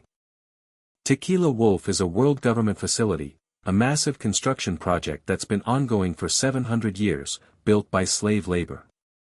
Slave labor? Luffy repeated, his expression darkening. And Robin's there? As a slave? Dragon nodded. After being separated from your crew, she was captured and transported there. But there's a silver lining, we already have operatives in Tequila Wolf, working to liberate the slaves. They identified her among the new arrivals. Then I need to go there, Luffy declared. Right now. Precisely what I was thinking, Dragon agreed. This provides an opportunity not just to warn your crewmate about Operation Bloodline, but also to assist our people in freeing the slaves of Tequila Wolf. When do I leave? Luffy asked, already mentally preparing himself. Immediately. A ship is being prepared as we speak. Dragon handed him a small device. This is a secure communicator. Use it only in emergencies to contact base. For this mission, Sabo will accompany you, along with a small team of specialists. Luffy pocketed the device. Thanks, Dad. Dragon's expression softened slightly at the term. Luffy, there's something else you should know. According to our intelligence, Nico Robin may not be the only one of your crew who's in danger. We're still working to locate the others, but preliminary reports suggest at least 2 more may have been captured or are under surveillance. Luffy's fists clenched. Then after we get Robin, we find them too. One step at a time, Dragon cautioned. Let's secure Robin first, then reassess. The world government is watching for exactly this sort of movement from you. Luffy nodded reluctantly. Fine. But I'm not stopping until all my friends are safe. I wouldn't expect anything less, Dragon replied, a hint of pride in his voice. The journey to Tequila Wolf took 3 days, during which Luffy could barely contain his impatience. The thought of Robin enslaved by the world government filled him with a cold fury unlike his usual hot-blooded anger. When the island finally came into view, Luffy stood at the bow, taking in the shocking sight before him. Tequila Wolf wasn't a natural island but an artificial structure, a massive bridge stretching for miles across the sea, built of stone and steel. Even from a distance, they could see tiny figures toiling along its length, working under the watchful eyes of guards. 700 years, Sabo murmured, standing beside Luffy. Generations have lived and died building this monstrosity, and for what? It connects nothing to nothing. It's not about the bridge, said Koala, who had joined the mission at the last minute due to her expertise in liberating slave operations. It's about control. The world government demonstrating they can make people build something pointless for centuries just because they order it. Luffy's eyes scanned the structure intently. Robin's in there somewhere. I can feel it. Their ship approached cautiously, using the revolutionary flag only when they reached the designated rendezvous point, a hidden cove on the bridge's eastern flank where their contact awaited. A small, nondescript fishing boat approached as they anchored. A figure stood in its bow, a woman with a weathered face and determined eyes. Indigo, Koala greeted her as she came aboard. It's been a while. Too long, the revolutionary agent replied. Her eyes found Luffy. So this is Dragon's son. He looks nothing like his father. I get that a lot, Luffy replied impatiently. Where's Robin? Indigo pulled out a crude map of the bridge structure. Northern section, labor block D7. She arrived 2 weeks ago and was immediately assigned to the heaviest labor despite being a woman. The administrators recognized her as a high-value prisoner. Is she okay? Luffy demanded. Surviving, Indigo replied carefully. But conditions are brutal. No one lasts long in D7. Luffy's expression hardened. Then we get her out today. It's not that simple, Indigo cautioned. Security is tight, especially around D7. And we can't just save one prisoner, there are thousands of innocent people enslaved here. So we save them all, Luffy stated, as if it were the most obvious solution in the world. Indigo blinked, then looked at Sabo. Is he serious? Always, Sabo confirmed with a small smile. And you'll find it's usually easier to work with Luffy's plans than against them. They spent the next hour developing a strategy. The revolutionaries had been planning a large-scale liberation of Tequila Wolf for months, gradually positioning operatives throughout the structure and establishing escape routes. Luffy's arrival, and his typical approach to problems, accelerated their timeline considerably. Our primary challenge is the alarm system, Indigo explained. Once we begin freeing slaves, we have approximately 20 minutes before marine reinforcements arrive from the nearest base. Then we make sure they have nowhere to dock when they get here, Luffy suggested. Koala raised an eyebrow. What do you mean? Luffy grinned. We blow up all the docking areas after we get the slaves to our ships. No place to land means they can't stop us. The revolutionary agents exchanged surprised glances. The plan was bold, perhaps reckless, but potentially effective. That might actually work, Indigo admitted. We have explosives in place already for our original plan. We just need to coordinate the timing perfectly. I'll handle the explosives, Sabo volunteered. Luffy, you focus on reaching Robin and the prisoners in D7. Koala, can you coordinate the evacuation of the other sectors with Indigo's people? Koala nodded. We have enough vessels positioned around the structure to evacuate everyone if we move quickly. Then we're set, Luffy declared, punching his fist into his palm. Let's go get Robin and kick some world government ass. Infiltrating Tequila Wolf proved easier than expected thanks to the revolutionary agents already embedded among the guard force. Dressed in stolen guard uniforms, Luffy and Sabo passed through several checkpoints unchallenged, making their way toward the notorious D7 labor block. What they saw along the way filled Luffy with mounting fury. Emaciated prisoners, men, women, even children, labored under harsh conditions, moving massive stone blocks or mixing mortar under the burning sun. Guards with whips ensured no one stopped working, regardless of exhaustion or injury. This is... Luffy struggled to find words, his hands trembling with rage. The world government's true face, Sabo finished quietly. This is what most citizens never see.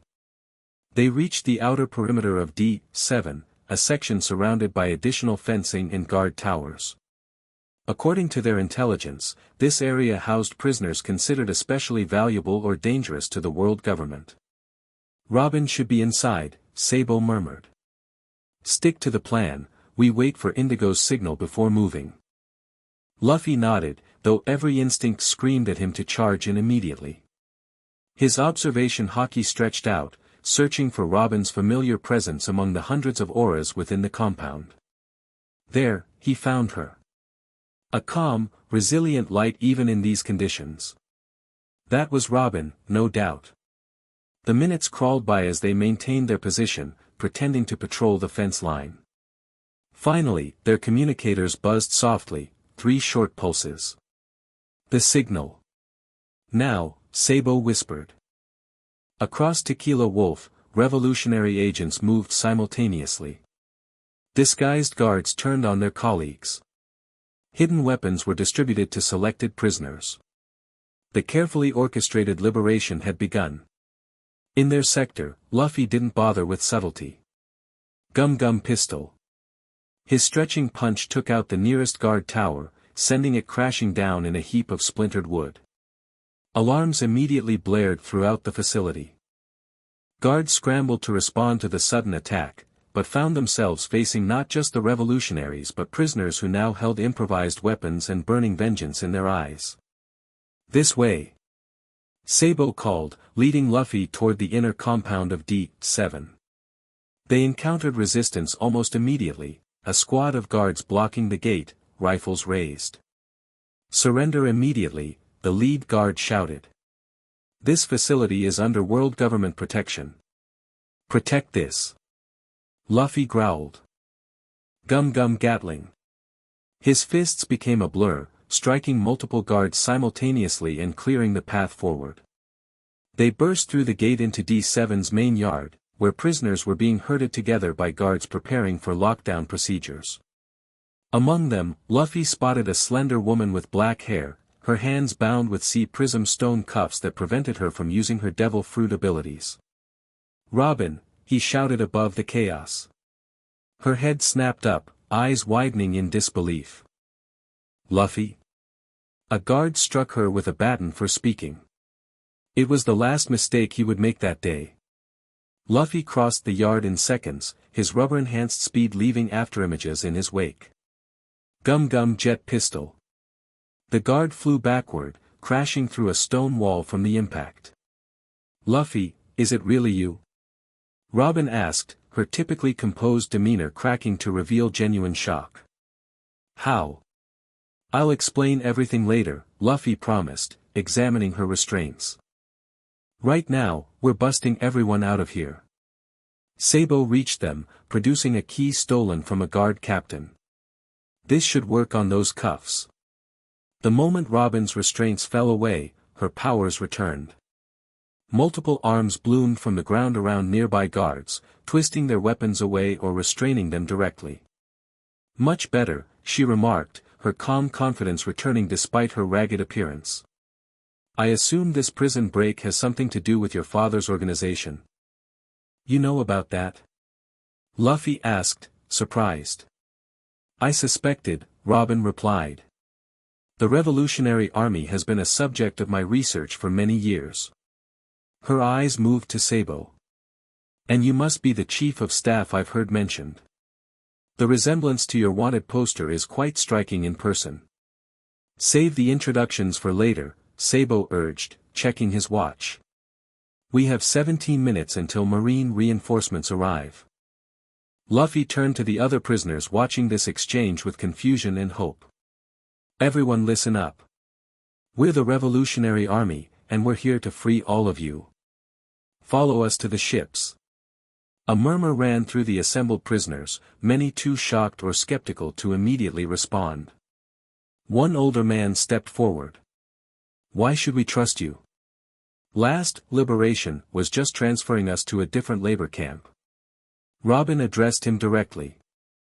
I know these people. If Luffy says you'll be free, then you will be. Her endorsement swayed the uncertain crowd. One by one, then in groups, the prisoners moved to follow Luffy and Sabo. Using Robin's devil fruit abilities to neutralize remaining guards, they led the D7 prisoners toward the evacuation point. Throughout Tequila Wolf, similar scenes played out as revolutionary teams freed thousands of slaves. Koala's coordination ensured each group knew where to go, guiding them to the flotilla of ships waiting around the artificial island's perimeter. As they reached their designated evacuation point, a makeshift harbor on the structure's northern edge, Luffy saw dozens of small boats already filled with liberated prisoners pulling away from the bridge. Right on schedule, Sabo noted with satisfaction. Indigo's teams have already evacuated sectors A through C. Their own vessels waited, fishing boats and small cargo ships commandeered for the operation. The D-7 prisoners began boarding under Robin's organized direction, her multiple hands helping the weak and injured aboard. "We're the last group," Koala reported, joining them at the harbor. "All other sectors report successful evacuation." "Then it's time for the finale," Sabo stated, pulling out a detonator. "Once we're clear, we blow the docking facilities." They boarded the last vessel, a modified fishing boat with revolutionary insignia now displayed proudly. As they pulled away from Tequila Wolf, Luffy stood at the stern with Robin, watching the massive structure that had been her prison. "I still can't believe you're here," Robin said quietly. "How did you find me?" "Dragon's people," Luffy explained. "They've been watching Tequila Wolf for a while, planning to free everyone. When they spotted you, they fast-tracked the whole operation." "I see," Robin nodded thoughtfully. "And you're working with the Revolutionary Army now?" "That's unexpected." Luffy gave her a simplified version of recent events, his arrival at Sabaody, the incident with the Celestial Dragon, meeting Dragon, and learning about Ace's death. He left out the memory loss, still not entirely comfortable discussing that aspect. "I'm so sorry about Ace," Robin said gently, placing a hand on his shoulder. "I wish I could have been there for you." "You're here now," Luffy replied with a small smile. "And I'm getting the rest of our crew back too. The world government's targeting all of you because of me." Robin's expression grew serious. "Because you're Dragon's son?" "Yeah. There's this whole operation called Bloodline. They're going after family members of revolutionary leaders. That includes my friends." "I wondered why they seemed particularly interested in me at Tequila Wolf," Robin mused. "The guards mentioned special interrogation scheduled for next week. I suspect they wanted information about you." Luffy's fists clenched. "They won't get the chance now." From a safe distance, they watched as Sabo activated the detonator. Multiple explosions rippled along Tequila Wolf's perimeter, destroying every docking facility and harbor. Stone and steel rained down into the sea, leaving no place for marine vessels to land. In the distance, they could already see marine ships approaching, but too late to stop the mass liberation. Thousands of former slaves were now scattered across dozens of revolutionary vessels, all heading in different directions to prevent easy pursuit. "Where will everyone go?" Robin asked, watching the other boats disappear over the horizon. "Safe islands," Koala answered, joining their conversation. "We have networks of supporters throughout the East Blue. Some may choose to return to their home islands if possible. Others might join our cause." "And us?" Robin questioned. "Where are we headed?" "Revolutionary Army Headquarters," Luffy replied. "You'll be safe there while we find the others." Robin studied him thoughtfully. "You've changed, Luffy." "Not entirely, but there's something different about you now." Luffy looked out at the sea, considering her observation. "Maybe. I'm still me. Still gonna be Pirate King someday. But first, I need to make sure my friends are safe. And maybe help fix some of the broken stuff in the world along the way." Robin smiled, a genuine, warm expression rarely seen even by her crewmates. "I think I'd like to see that. This revolutionary army of yours sounds quite interesting." "It's not mine," Luffy corrected. "It's Dragon's." "But..." He grinned suddenly, his old infectious enthusiasm returning. "They're getting used to doing things the Luffy way." Behind them, Sabo and Koala exchanged knowing glances. Indeed, the Revolutionary Army was gradually adapting to Luffy's unique approach, sometimes reluctantly, sometimes enthusiastically, but always with results that couldn't be denied. As their vessels sailed toward the revolutionary base, leaving the smoking ruins of Tequila Wolf behind, Luffy felt a sense of accomplishment unlike any he'd known before. He'd rescued Robin, freed thousands of slaves, and struck a meaningful blow against the world government's oppression. It wasn't the same as his previous adventures, the pure thrill of exploration, the straightforward battles against clear enemies. This was messier, more complex. But seeing the gratitude in the freed prisoner's eyes, feeling the purpose in working alongside his father and brother toward a better world, it felt right. The Straw Hat Pirates weren't forgotten. His dream of becoming Pirate King wasn't abandoned. But for now, Monkey D. Luffy had found another worthy adventure, changing the world that had taken his brother, imprisoned his friend, and threatened all he held dear. And he would do it his way, with a rubber fist and an unbreakable will. The successful liberation of Tequila Wolf sent shockwaves through the world government. What should have been a routine revolutionary army operation had turned into something unprecedented, a complete evacuation of one of their oldest slave facilities, with thousands freed and infrastructure destroyed. Dragon received the news of the operation's success with his characteristic restraint, but those who knew him well could see the satisfaction in his eyes. Over 3,000 freed in a single day, he noted, reviewing the reports. No casualties among our forces. Minimal losses among the prisoners. And intelligence suggests the Marines are scrambling to explain how such a massive facility could fall so quickly. The Leadership Council had gathered to discuss the implications. Robin, now recovered from her ordeal at Tequila Wolf, had been invited to attend as both a witness and a valuable new resource. The world government will retaliate, one commander warned. An operation of this scale won't go unanswered. Let them, Dragon replied calmly. Every resource they divert to hunting us is one they can't use to oppress others. Luffy sat beside Robin, fidgeting slightly in the formal setting but paying more attention than anyone might have expected. The past weeks with the Revolutionary Army had gradually introduced him to strategic thinking, even if his natural instincts still favored direct action. What about the other Straw Hats? Luffy asked, bringing the discussion back to his primary concern. Have we found any of them yet? Hack, who oversaw intelligence operations, consulted his notes. We have confirmed sightings of Tony Chopper on Torino Kingdom, an island in the South Blue. He appears to be safe for now, studying with the local medical practitioners. Frankie was reported in Baltimore, working with a famous engineer named Vegapunk, another commander added. However, that information is 2 weeks old. We can't confirm if he's still there. And the others? Luffy pressed. Scattered, Hack admitted. Roronoa Zoro was reportedly seen on Kurigana Island, but that's unconfirmed. Sanji's last known location was Momwaro Island in the Grand Line. Nami was allegedly spotted on Weatheria, a sky island. Usopp was reported on an island called Greenstone. And Brook, well, he's become somewhat famous as Soul King, and is currently touring with a music group. Luffy absorbed this information, mentally mapping where his nakama had ended up. They're all over the place. Which complicates rescue operations considerably, Dragon noted. We don't have the resources to send teams to each location simultaneously, especially with Operation Bloodline actively hunting them. What if I go alone? Luffy suggested. Just me and maybe Robin, since they already know she's with us. We could move faster that way. Too dangerous, Sabo immediately objected. You're a primary target now, Luffy.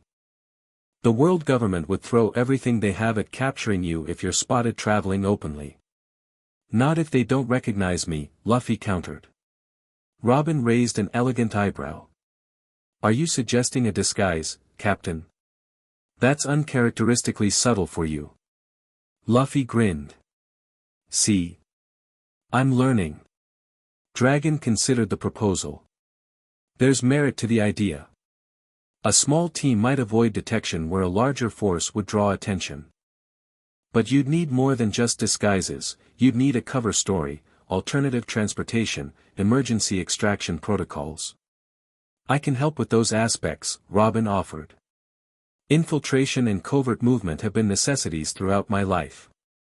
The discussion continued, evolving into a detailed planning session for what became known as Operation Straw Hat, the systematic location and extraction of Luffy's crew members before they could be captured under Operation Bloodline. As the meeting concluded, Dragon asked Luffy and Robin to remain behind. When the room had cleared, he addressed them directly. "There's something you should know before you embark on this mission," he began, his tone grave. "We've identified a traitor within our ranks." Luffy's eyes widened. "A traitor? Who?" "We don't know yet," Dragon admitted. "But certain patterns have emerged.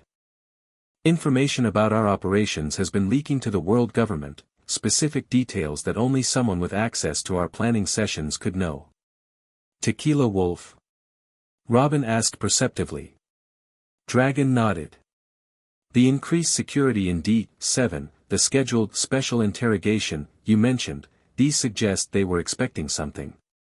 If not for the accelerated timeline and Luffy's unconventional approach, the operation might have failed."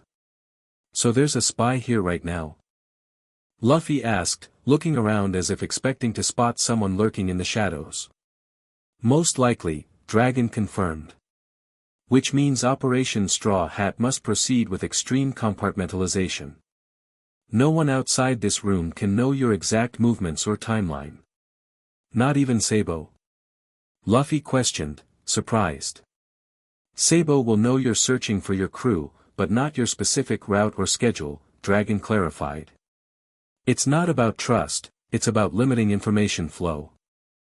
"I understand," Robin nodded. "Information security was crucial in my years with the archaeologists. The fewer people who know a secret, the safer it remains." Luffy looked less comfortable with the arrangement but didn't argue. "So when do we start?" "After one final mission," Dragon replied. "We've identified the facility where information about Operation Bloodline is being coordinated, a data center on Mariehua itself." Luffy and Robin exchanged alarmed glances. Mariehua, the holy city atop the Red Line, home to the world nobles and the heart of world government power. "You want us to infiltrate Mariehua?" Robin asked, unable to keep the shock from her voice. "That's unprecedented. No revolutionary operation has ever penetrated that far." "Which is precisely why it might succeed," Dragon explained. "They won't expect it. Furthermore, we've discovered a vulnerability, a maintenance tunnel system beneath the city, accessible during the annual purging of the water systems." "And that's happening soon?" Luffy guessed. Dragon nodded. "In 3 days. A small team could enter through the maintenance tunnels, access the data center, and extract complete information on Operation Bloodline, including the identity of the architect and the full list of targets." Luffy straightened, his expression determined. "I'm in. If it helps protect my friends, I'll break into heaven itself." "I'll accompany him," Robin added without hesitation. "My abilities are well suited for covert infiltration, and I have personal knowledge of some of Mariehua's architecture from my historical research." Dragon studied them both, his face unreadable. Finally, he spoke. "This mission carries extreme risk.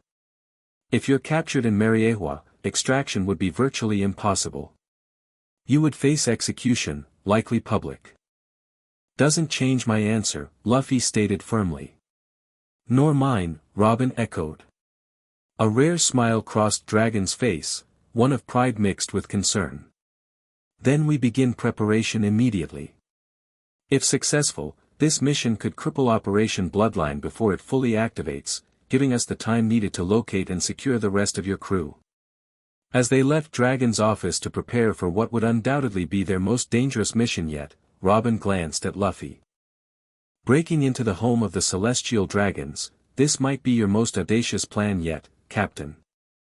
Luffy grinned, the familiar spark of adventure lighting his eyes.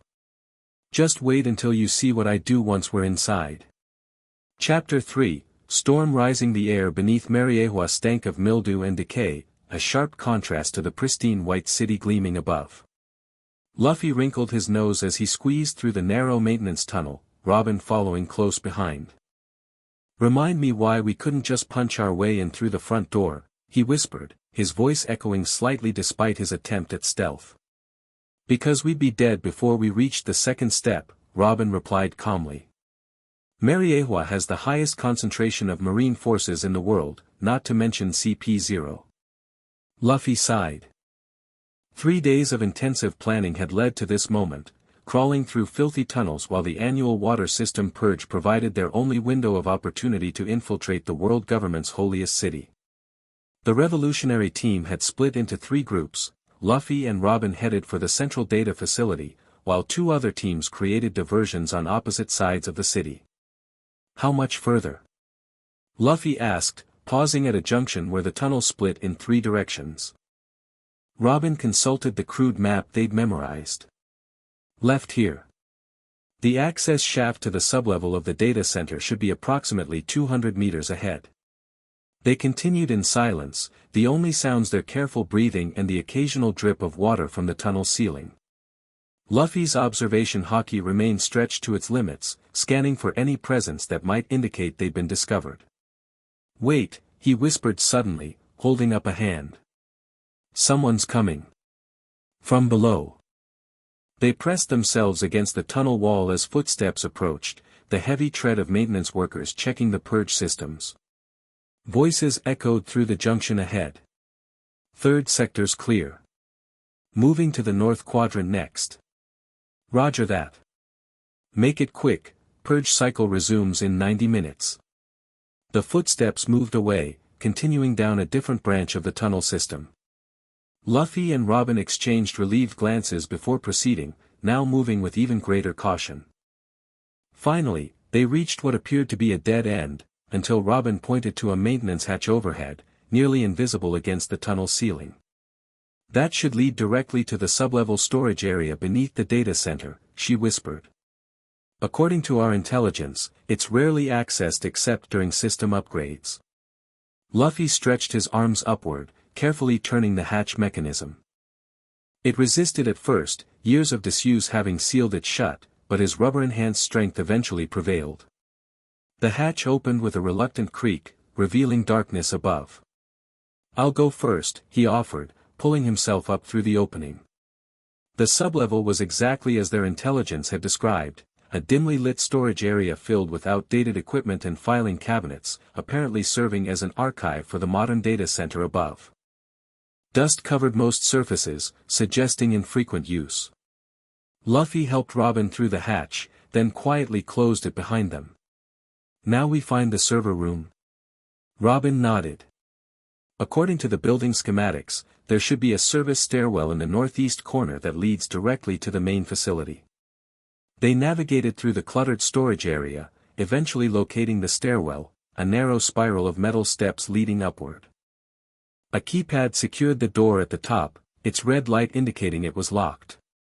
"Allow me," Robin murmured.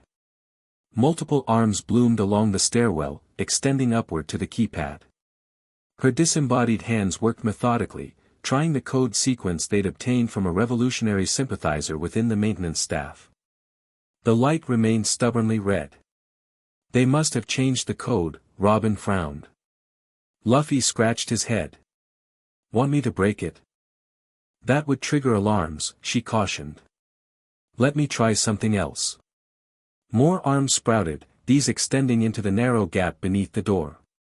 Robin closed her eyes, concentrating as her phantom limbs explored the unseen space beyond. "There's a manual release mechanism on the other side," she reported. "Standard security protocol for emergency evacuation. If I can just..." A soft click followed, and the light on the keypad turned green. The door unlocked. "Nice." Luffy grinned. "Your power is seriously handy for this sneaky stuff." Robin smiled slightly. "Years of practice." They eased the door open, finding themselves in a climate-controlled corridor lined with humming server racks. The main data center of Mariewa, the digital heart of the world government's intelligence apparatus. "The central terminal should be at the end of this hall," Robin whispered, orienting herself according to their intelligence.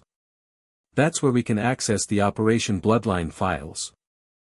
They moved cautiously through the server room, acutely aware that detection now would mean certain death, or worse. The room appeared empty of personnel, but security cameras tracked movement from the ceiling corners. "I'll handle those," Robin murmured, noticing Luffy eyeing the cameras. Arms bloomed beside each device, fingers gently rotating the cameras away from their path. They reached the central terminal, a sophisticated workstation surrounded by multiple screens and additional security measures, including a biometric scanner. "This is going to be tricky," Robin observed, studying the security system. "We need authorized fingerprints and retinal patterns." Luffy frowned. "Can't we just guess the password or something?" "It doesn't work that way for systems this secure," Robin explained patiently. She stopped abruptly as Luffy stretched his arm down the hallway they just traversed, his fist disappearing around a corner. A muffled thump followed, then the sound of something, or someone, being dragged. Moments later, Luffy returned pulling an unconscious technician by the collar. "Will his fingerprints work?" he asked innocently. Robin blinked, momentarily surprised by Luffy's unexpectedly practical solution. "Yes, actually. That's exactly what we needed." They used the unconscious technician's hand on the scanner, then carefully held his eyelid open for the retinal verification. The system hummed as it processed the biometric data, finally chiming softly as the screens lit up with access granted. "Hide him somewhere," Robin instructed as she began navigating through the system. "We don't want someone stumbling across him." Luffy dragged the technician into a server alcove, propping him in a seated position that might, at a casual glance, appear as if he were working or resting. Meanwhile, Robin's fingers flew across the keyboard, her encyclopedic knowledge of world government classification systems guiding her through the labyrinthine database. "Found it," she announced after several tense minutes. "Operation Bloodline, full documentation, target lists, operational directives." Her eyes widened as she scrolled through the information. "Luffy, this is extensive. They've been planning this for months, well before you joined the Revolutionary Army." "What do you mean?" Luffy asked, peering over her shoulder at the screens filled with text and images. "According to these files, Operation Bloodline was authorized immediately after the Marineford incident, the war where—" She hesitated, glancing at him. "Where Ace died," Luffy finished, his voice flat. "Go on." Robin nodded. The world government recognized that family connections represented a significant vulnerability in their power structure. Whitebeard nearly toppled Marineford trying to save his son. "You infiltrated Impel Down and caused a mass prison break for your brother." "But I don't remember doing that," Luffy reminded her. "The world government doesn't know that," Robin pointed out. "They only know that family loyalty drove two major threats to take unprecedented actions against them." She continued scrolling through the files. "So they created Operation Bloodline to systematically identify and neutralize family connections among their enemies, starting with the Revolutionary Army leadership." "And the architect? Who's that?" Robin's expression grew troubled. "According to this, it's Rob Lucci. The pigeon guy from CP9. Luffy's face darkened with recognition. "I beat him at Eni's lobby. He's been promoted to CP0 since then," Robin explained. "And he specifically requested assignment to Operation Bloodline after learning of your involvement with the Revolutionary Army. He considers you his unfinished business." Luffy cracked his knuckles. "He wants a rematch." "Fine by me." "This isn't about fighting, Luffy," Robin cautioned. "Look at the operational structure he's created. It's methodical, patient, comprehensive. He's not just hunting you, he's systematically targeting everyone connected to revolutionary leaders." She pointed to a section of the document. "Family members, childhood friends, former allies, even places with sentimental significance. It's psychological warfare." Luffy frowned as he processed this. "So it's not just about capturing people, it's about hurting them in ways that aren't just physical. Precisely, Robin confirmed, somewhat surprised by his insight. Lucci understands that the Revolutionary Army's strength comes from conviction. He's targeting the emotional foundations of that conviction. She inserted the data crystal they'd brought, beginning the download of the complete Operation Bloodline files. This will take a few minutes. We should. An alarm suddenly blared throughout the facility, red lights flashing from the ceiling. That's not for us, Luffy said immediately, his observation hockey stretching outward. It's coming from the east side of the city. The diversion team. Robin's fingers moved faster, eyes on the download progress. They're early. The diversion wasn't supposed to start for another 20 minutes. Something must have gone wrong, Luffy guessed, tension evident in his voice. How much longer for the download? 3 minutes at least, Robin replied. We need to hold position.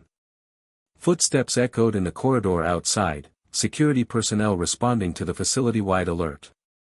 Luffy moved to the door, preparing for a fight. If they come in here, I'll handle them, he stated. Just get those files. The footsteps grew louder, voices accompanying them now. All sections, security sweep in progress. Level 3 protocols activated. Robin's eyes remained fixed on the download progress, now at 60%. Almost there.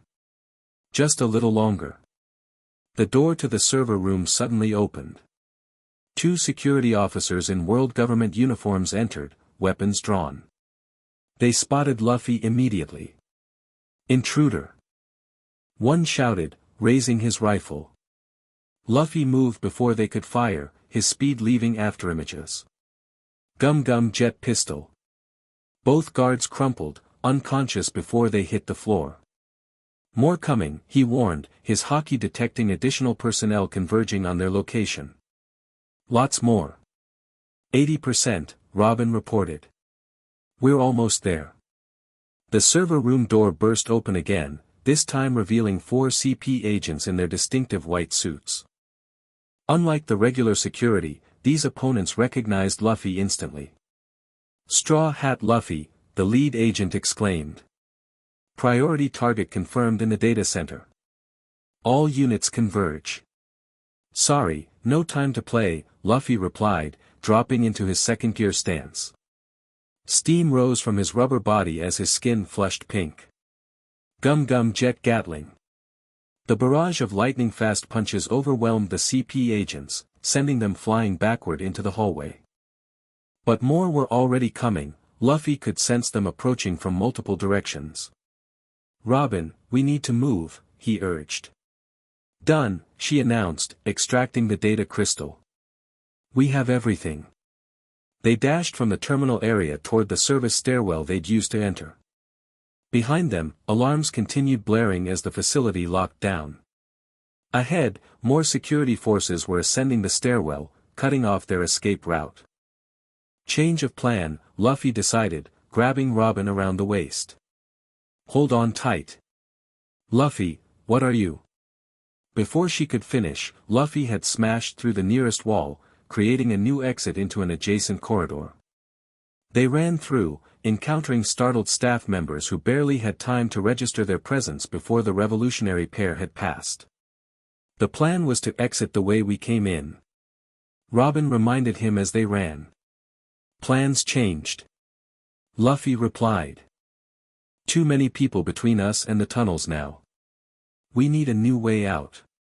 They rounded a corner, finding themselves in a grand hallway lined with marble columns, clearly part of the main governmental complex rather than the utilitarian data center they'd infiltrated. Ornate doors lined the corridor, leading to what looked like administrative offices. We've entered the central administrative wing, Robin realized, her encyclopedic knowledge of world government architecture coming into play. This is bad, Luffy. Security will be much heavier here. As if confirming her assessment, a squad of elite marine soldiers appeared at the end of the hallway, led by a tall officer with a captain's insignia. There they are. Straw Hat Luffy and Nico Robin, the captain shouted. Capture them at all costs. I'll handle these guys, Luffy assured Robin, stepping forward. Gum, wait, Robin interrupted, grabbing his arm. Her eyes had fixed on a particular door halfway down the corridor. That room, it's the central communications hub. If we can reach it, there's a pneumatic transport system that connects to the lower levels. We could bypass the security cordons. Luffy grinned. Worth a shot. As the Marines charged toward them, Luffy and Robin sprinted for the communications room. The captain fired his pistol, the bullet grazing Luffy's rubber shoulder without effect. Devil fruit user, the captain warned his men. Switch to C prism stone ammunition. They reached the communications room door just as the Marines readied their specialized weapons. Robin's multiple hands bloomed along the door frame, quickly working the lock mechanism. Hurry! Luffy urged, turning to face their pursuers. Gum balloon. He inflated his body, blocking the entire corridor as the Marines opened fire. The C-prism stone bullets embedded in his inflated form, causing spots of weakness where they contacted his rubber skin. Got it. Robin called as the door clicked open. Luffy deflated, propelling himself backward through the doorway as the bullets dropped harmlessly to the floor. Robin slammed the door shut behind them, her phantom hands quickly engaging the internal locking mechanisms. The communications hub was a large, circular room filled with transponder snails, pneumatic tubes, and electronic equipment. Several startled technicians looked up from their workstations. Revolutionary intruders. One shouted, reaching for an alarm button. Robin's hands bloomed from the console, restraining the technician before he could raise the alert. More hands appeared, quickly subduing the remaining staff.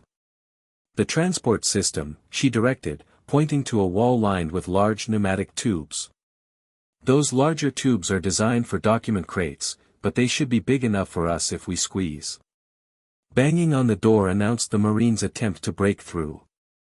The reinforced door shuddered under their assault but held, temporarily. They hurried to the pneumatic system. Luffy examined the tubes dubiously. We're going to shoot ourselves through these things. Cool. If we can determine which one leads to an exterior exit, Robin cautioned, studying the complex routing diagram on the wall. This one, she decided, pointing to a tube marked External Courier Station Alpha. It leads to a dispatch office near the outer perimeter. The door behind them splintered as the Marines began breaking through. Luffy climbed into the tube first, contorting his rubber body to fit the confined space. How do we activate it? He asked. Robin was already manipulating the controls. I've set it for emergency priority dispatch. It should. With a violent whoosh of compressed air, Luffy was suddenly propelled through the tube at tremendous speed, his surprised yell fading as he disappeared into the pneumatic network. Robin quickly adjusted the controls to reset the system, then climbed into the tube herself.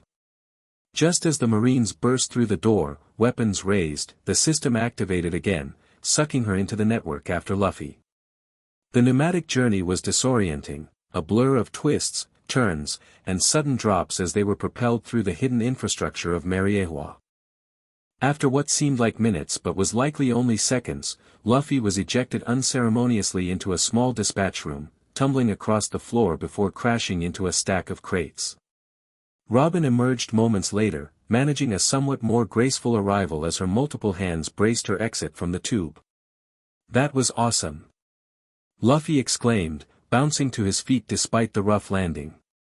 Let's do it again. Let's not, Robin replied dryly, quickly assessing their new location. This looks like the courier station, as expected. We should be near the outer perimeter. The room was small and utilitarian, clearly designed for processing outgoing communications and packages. A single bewildered courier stared at them from behind a small desk. Your straw hat Luffy, he stammered, eyes wide with recognition. Yep. Sorry about crashing in like this, Luffy replied cheerfully. Which way is out? The courier pointed mutely toward a door, apparently too shocked to sound an alarm. They hurried through it, emerging onto a covered walkway that connected to what appeared to be the outer wall of Mariewa. "We're close," Robin observed, her tone cautiously hopeful. "The extraction point should be just beyond that wall, a maintenance port that connects to the outer facade of the Red Line." As they moved toward the wall, Luffy suddenly froze. "Robin, stop." She halted immediately, trusting his hockey-enhanced senses. "What is it?" "Someone's coming," he said quietly. "Someone strong. Really strong." The air seemed to thicken with tension as a figure emerged onto the walkway ahead of them.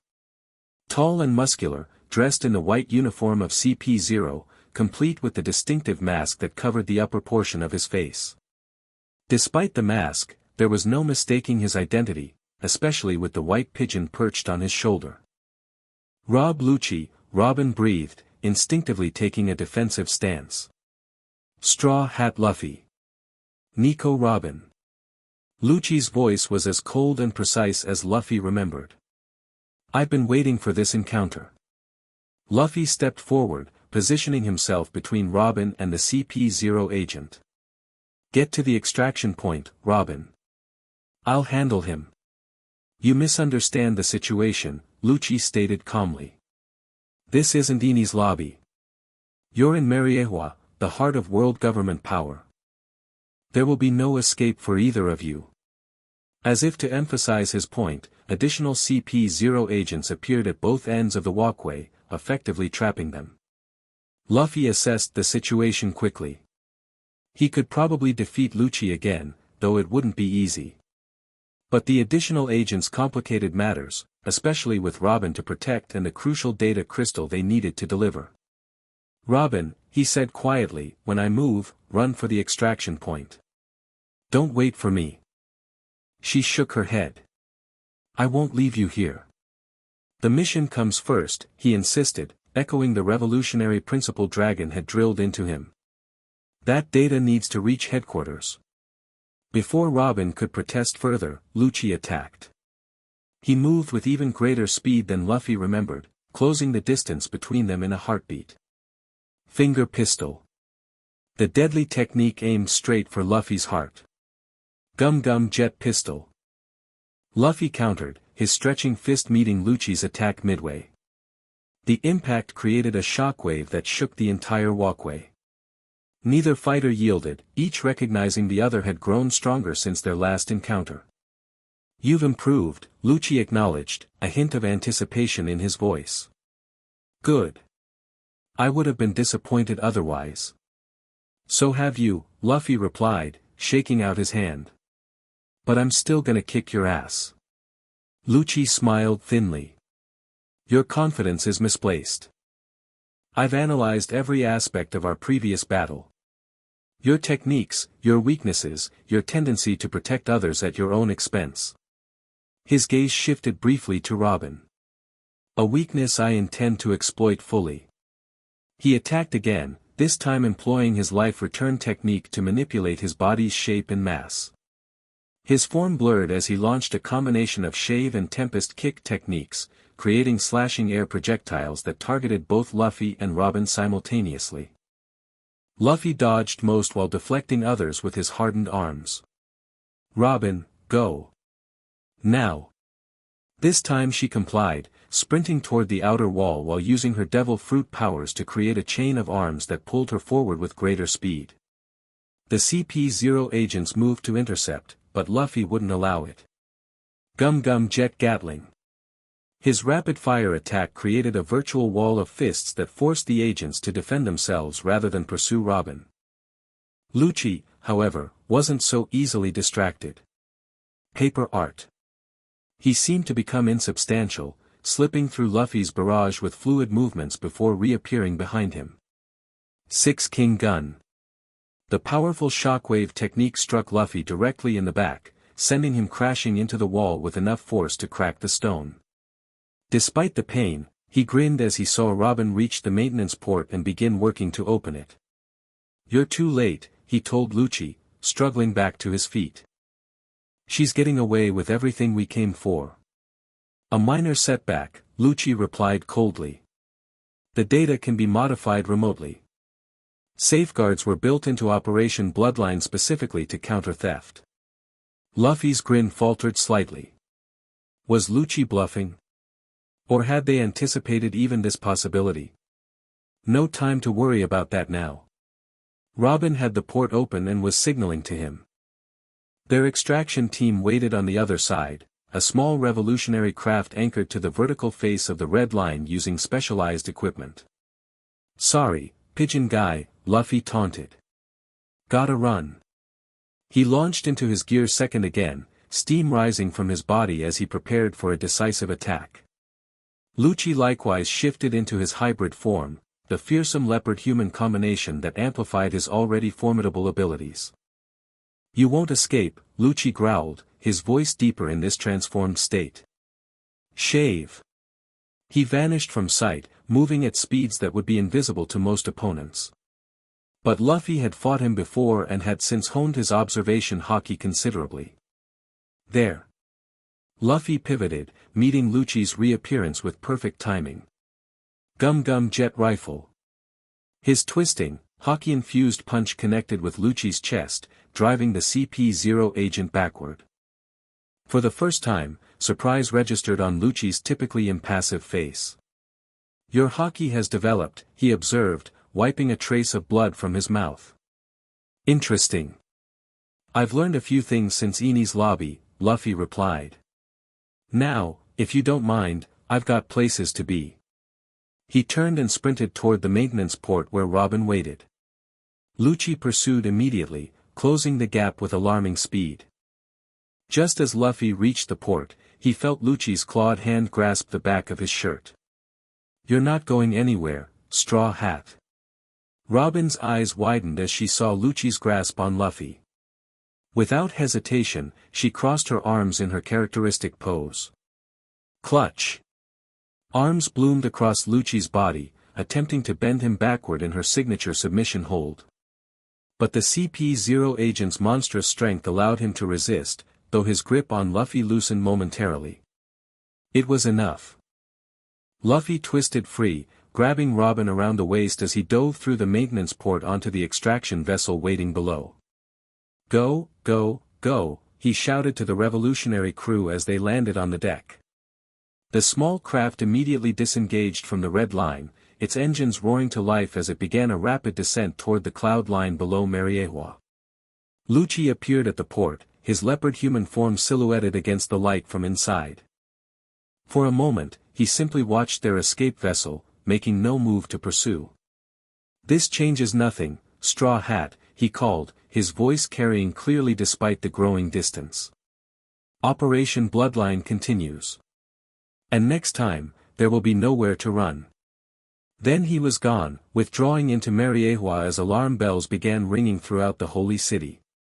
Luffy stood at the rail of the escaping vessel, watching as the gleaming white buildings receded above them. Only when they entered the cloud cover, effectively hidden from pursuit, did he allow himself to relax slightly. That was close, he admitted, turning to Robin. You okay? She nodded, the data crystal clutched securely in her hand. Mission accomplished, it seems.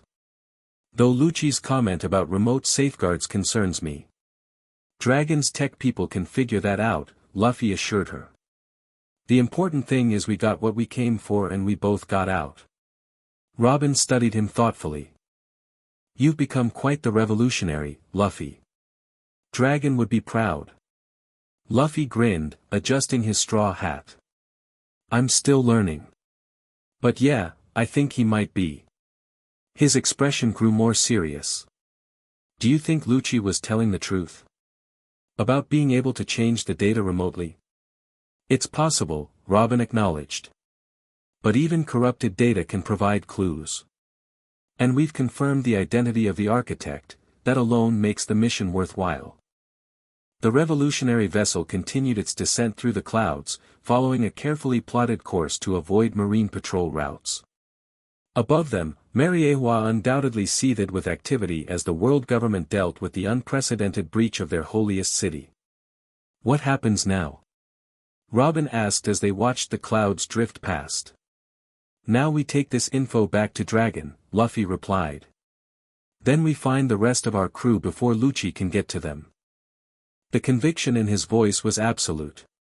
Whatever complications lay ahead, whatever safeguards Lucci had built into Operation Bloodline, Monkey D. Luffy would face them head-on, as he always had. But now he fought not just for his own dreams, but for something larger, a world where his friends, his family, and countless others could live free from the world government's oppression. A world worth fighting for, even if the path to creating it wasn't the one he'd originally planned to travel. The Revolutionary Army's eastern headquarters buzzed with tension and excitement. News of the successful infiltration of Mariewa had spread quickly, bolstering morale and generating an atmosphere of cautious optimism. If the holy city itself wasn't safe from revolutionary reach, what could be? Dragon, however, remained characteristically measured as he reviewed the stolen Operation Bloodline data. His expression revealed nothing as the technical team presented their findings. As we suspected, the data contains embedded corruption protocols, the lead analyst explained. Approximately 30% of the files were remotely altered or deleted when they detected unauthorized access. Can you recover the original information? Dragon asked. The analyst shook her head. Not entirely. But we've managed to preserve the core operational framework and most of the target lists. The corruption primarily affected specific operational details and agent assignments. Luffy, sitting with Robin and Sabo at the briefing table, fidgeted impatiently. So what does that mean? Can we still find my crew before Lucci does? Yes, the analyst confirmed. The target tracking protocols remained largely intact. We have confirmed locations for Roronoa Zoro, Tony Chopper, and Frankie. The others' locations were among the corrupted data, but we have general search regions. Dragon studied the maps displayed on the screens around them. The world government will accelerate their Operation Bloodline timetable now that they know we've accessed their data. We need to move quickly. I'm ready, Luffy declared. Just tell me where to go first. It's not that simple, Dragon cautioned. With the operation compromised, they'll be expecting us to attempt extraction of your crew members. They'll have increased security at all suspected locations. So what do we do? Luffy demanded, frustration evident in his voice. We can't just leave them out there for Lucci to grab. We don't, Dragon agreed. But we approach this strategically. He turned to the assembled revolutionary commanders.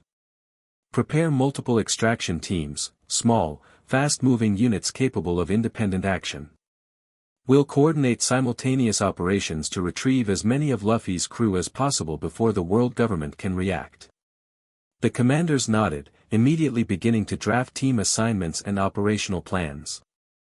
Dragon continued, Luffy, you and Robin will lead the team targeting Roronoa Zoro. According to our intelligence, he's the most immediately vulnerable. Kurigana Island has minimal civilian population, making a government strike likely to occur without witnesses. Luffy nodded eagerly. When do we leave? Within the hour, Dragon replied. The ship is being prepared now. As the meeting dispersed into focused activity, Dragon gestured for Luffy to remain behind. When they were alone, the revolutionary leader's typically stern expression softened slightly. You did well at Mariewa, he told his son. The mission was high risk, but you adapted when complications arose. That's a crucial skill for a revolutionary, or a pirate captain. Luffy grinned at the unexpected praise. Thanks, Dad. Dragon nodded, then hesitated before continuing. Luffy, there's something you should know before you depart. Something concerning your memory loss. Luffy's smile faded. What about it? Our medical team has been analyzing your case. Based on your symptoms and the timing, they believe your condition may not be natural. What do you mean, not natural? Dragon's expression grew grave. There are certain devil fruit abilities that can affect memory. And certain government agencies that employ users of such fruits. Luffy's eyes widened as he processed this implication. You think someone made me forget? On purpose?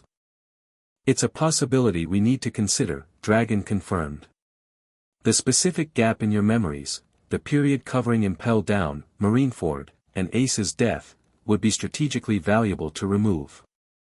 A Luffy who doesn't remember the government's role in his brother's execution might be less motivated to oppose them. Luffy sat heavily in his chair, struggling to absorb this new perspective on his condition. But why would they do that and then just, let me go? Why not capture me? That's what we don't understand yet, Dragon admitted. It may have been an opportunity of convenience rather than a planned operation. Or perhaps the memory modification was meant to be temporary, a means of removing you from the battlefield until you could be properly contained. Luffy's hand unconsciously moved to his chest, where a large X-shaped scar marked his body, a wound he had no memory of receiving. Can I get those memories back? Possibly, Dragon replied cautiously. If they were indeed removed by a devil fruit power, finding the user might provide a way to restore them. But that's a secondary concern for now. Your crew's safety must take priority. Luffy nodded, determination replacing his momentary shock. Right. First we save my friends. Then we deal with everything else. Dragon placed a hand on his son's shoulder, a rare physical gesture from the typically reserved revolutionary leader. Be careful, Luffy. Lucci will be anticipating your moves now. He knows how important your crew is to you. Let him try to stop me, Luffy replied, his voice hardening. I beat him once. I can do it again. With that, he headed to prepare for the mission to Kurigana Island, his mind now processing not just the immediate threat to his friends, but the disturbing possibility that his missing memories weren't lost but stolen. The journey to Kurigana Island took place under stormy skies that matched Luffy's increasingly turbulent mood. As their small, fast vessel cut through the churning waves, he stood at the bow, impervious to the driving rain that soaked his clothes and plastered his hair against his forehead.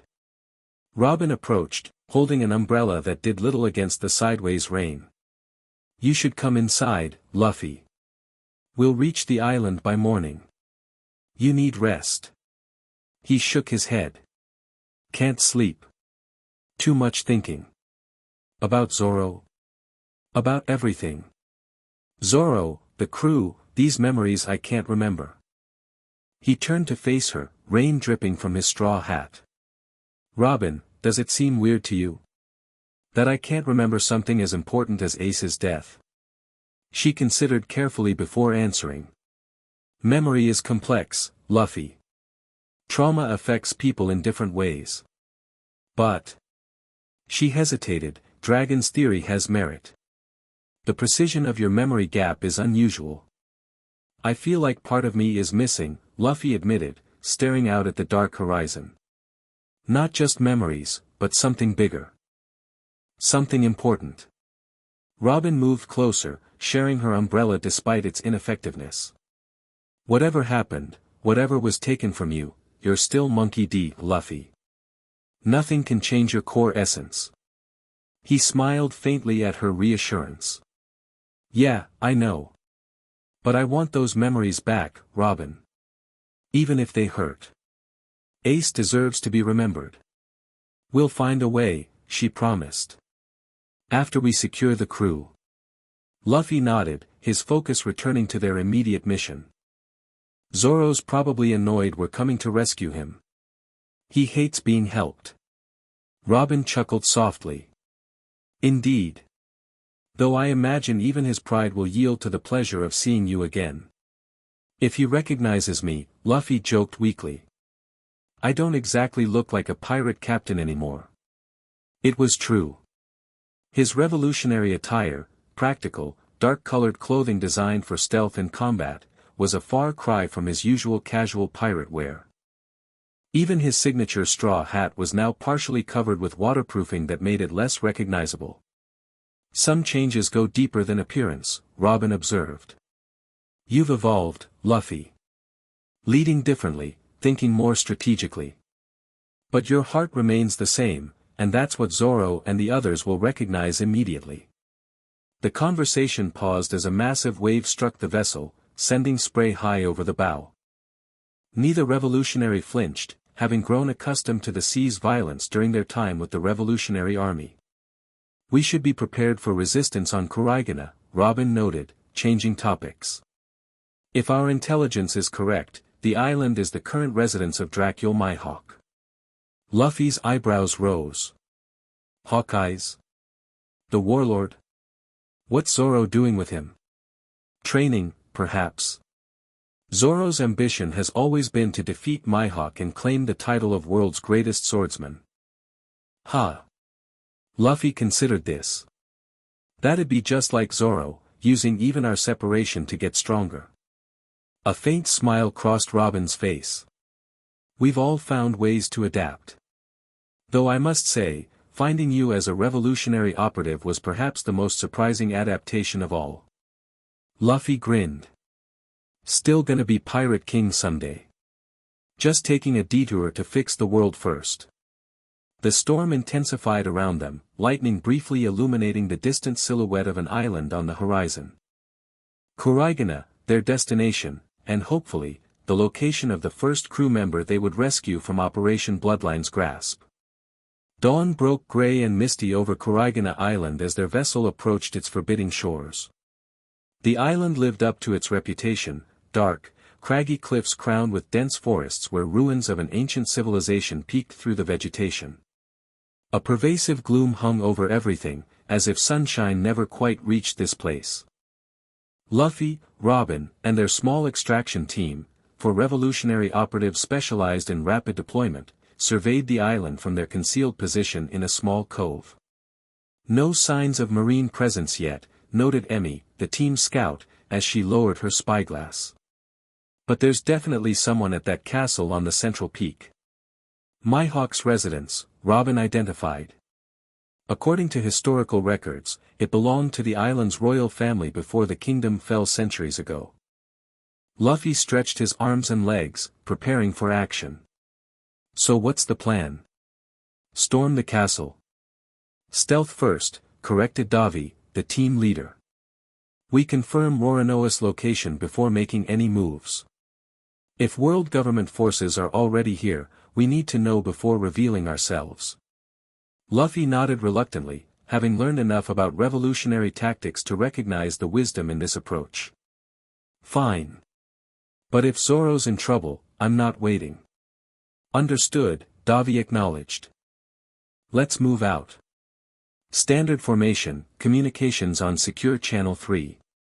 They disembarked, making their way silently through the misty forest that covered the island's lower elevations. The strange, twisted trees created an eerie atmosphere, their gnarled branches seeming to reach out like skeletal fingers. "This place gives me the creeps," muttered Javier, the team's combat specialist. "Feels like something's watching us."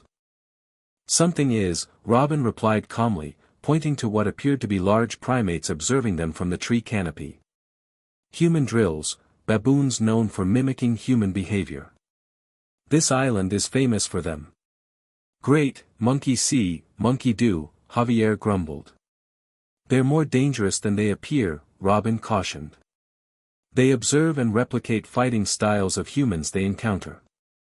Given that Mihawk resides here, they might fight like the world's greatest swordsman," Davi concluded grimly. "Stay alert." They continued toward the castle, moving with the practiced stealth of revolutionary operatives. Luffy found himself naturally falling into the formation, adapting to the team's rhythm, a far cry from his usual charge-ahead approach to challenges. As they neared the edge of the forest, Emmy suddenly raised her hand, signaling for them to stop. "Movement ahead. Multiple signatures." Luffy extended his observation haki, immediately sensing what had alarmed her. Marines. About 20 of them. Surrounding someone. His eyes widened. "It's Zoro. They've found him already." Before anyone could stop him, Luffy was moving, bursting from the tree line into a clearing where marine soldiers had indeed encircled a green-haired swordsman. Zoro stood with all three swords drawn, blood trickling from a wound on his shoulder but otherwise unharmed. "Zoro!" Luffy shouted, his voice carrying across the clearing. The swordsman's head snapped up, eyes widening in shock. Luffy? The Marines turned toward this new threat, equally surprised. "It's Straw Hat Luffy," one officer exclaimed. Operation Bloodline was right, he came for his crew. Gum Gum Pistol. Luffy wasted no time, his stretching punch taking down 3 Marines in one strike. He landed in the clearing, positioning himself back-to-back with his first mate. "Hey, Zoro. Need a hand?" Despite the situation, Zoro's mouth quirked into a half-smile. "Took you long enough, Captain. Nice outfit, joining the army now?" "Long story," Luffy replied, ducking as a Marine swung at him. "Tell you later." The revolutionary team emerged from the forest, engaging the remaining Marines with practiced efficiency. Robin's multiple arms bloomed across the battlefield, disarming opponents or throwing them into each other. Davi and his team moved with the coordinated precision that characterized Revolutionary Army operations. These Marines were just the advance team, Zoro informed Luffy as they fought side by side. "There's a warship anchored on the other side of the island. Came looking for me specifically, something about Operation Bloodline." "Yeah, they're after all of us," Luffy confirmed, stretching his leg to sweep several Marines off their feet. "The world government's targeting everyone connected to the Revolutionary Army leadership. Including my crew." Zoro raised an eyebrow as he parried a Marine's sword strike. "And you're connected to the Revolutionary Army, how exactly?" "Dragon's my dad," Luffy replied casually, as if this were common knowledge. Zoro nearly missed his next block, shooting Luffy an incredulous look. "You're what?" "My dad. You know, the revolutionary guy." "Thought you knew that." "How the hell would I know that?" Their banter continued even as they systematically dismantled the Marine squad. Within minutes, the clearing was littered with unconscious Marine soldiers, while the revolutionary team stood victorious with Zoro in their midst. "We need to move quickly," Davi urged. "If there's a warship, reinforcements will be coming soon." "Wait," Zoro objected. "I can't leave yet. My training with Mihawk is less important than your life," Robin interjected firmly. "The world government has initiated a systematic operation to capture or kill all of Luffy's associates. They won't stop with this one attempt." Zoro looked torn, his swordsman's pride warring with practical necessity. "Mihawk's not even here right now. He left yesterday for some warlord meeting." "All the more reason to leave now," Davi insisted. "We have extraction vessels standing by." Luffy placed a hand on Zoro's shoulder. "We need to find the others too, Zoro. Nami, Usopp, Sanji, they're all in danger because of me." That seemed to decide it for the swordsman. "Fine. Let me grab my things. Won't take long."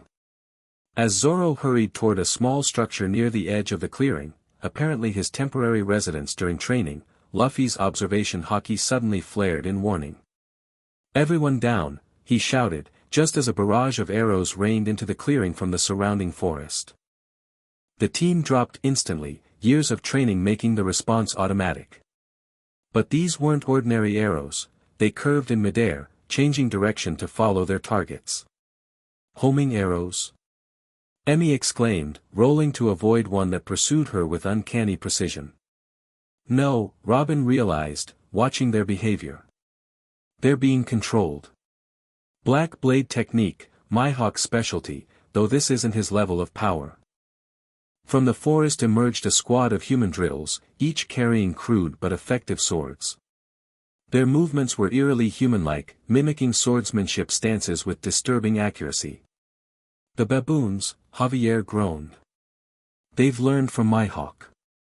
And they've apparently decided we're intruders," Robin added, crossing her arms to summon multiple limbs that intercepted several arrows. Luffy bounced to his feet. "I'll handle the monkey business.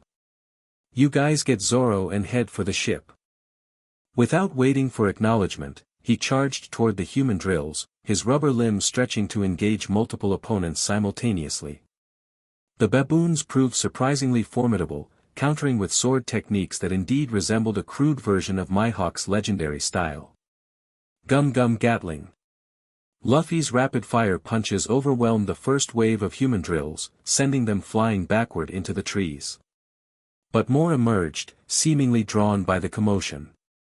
Meanwhile, Zoro had rejoined the group, a small pack slung over his shoulder containing his few possessions.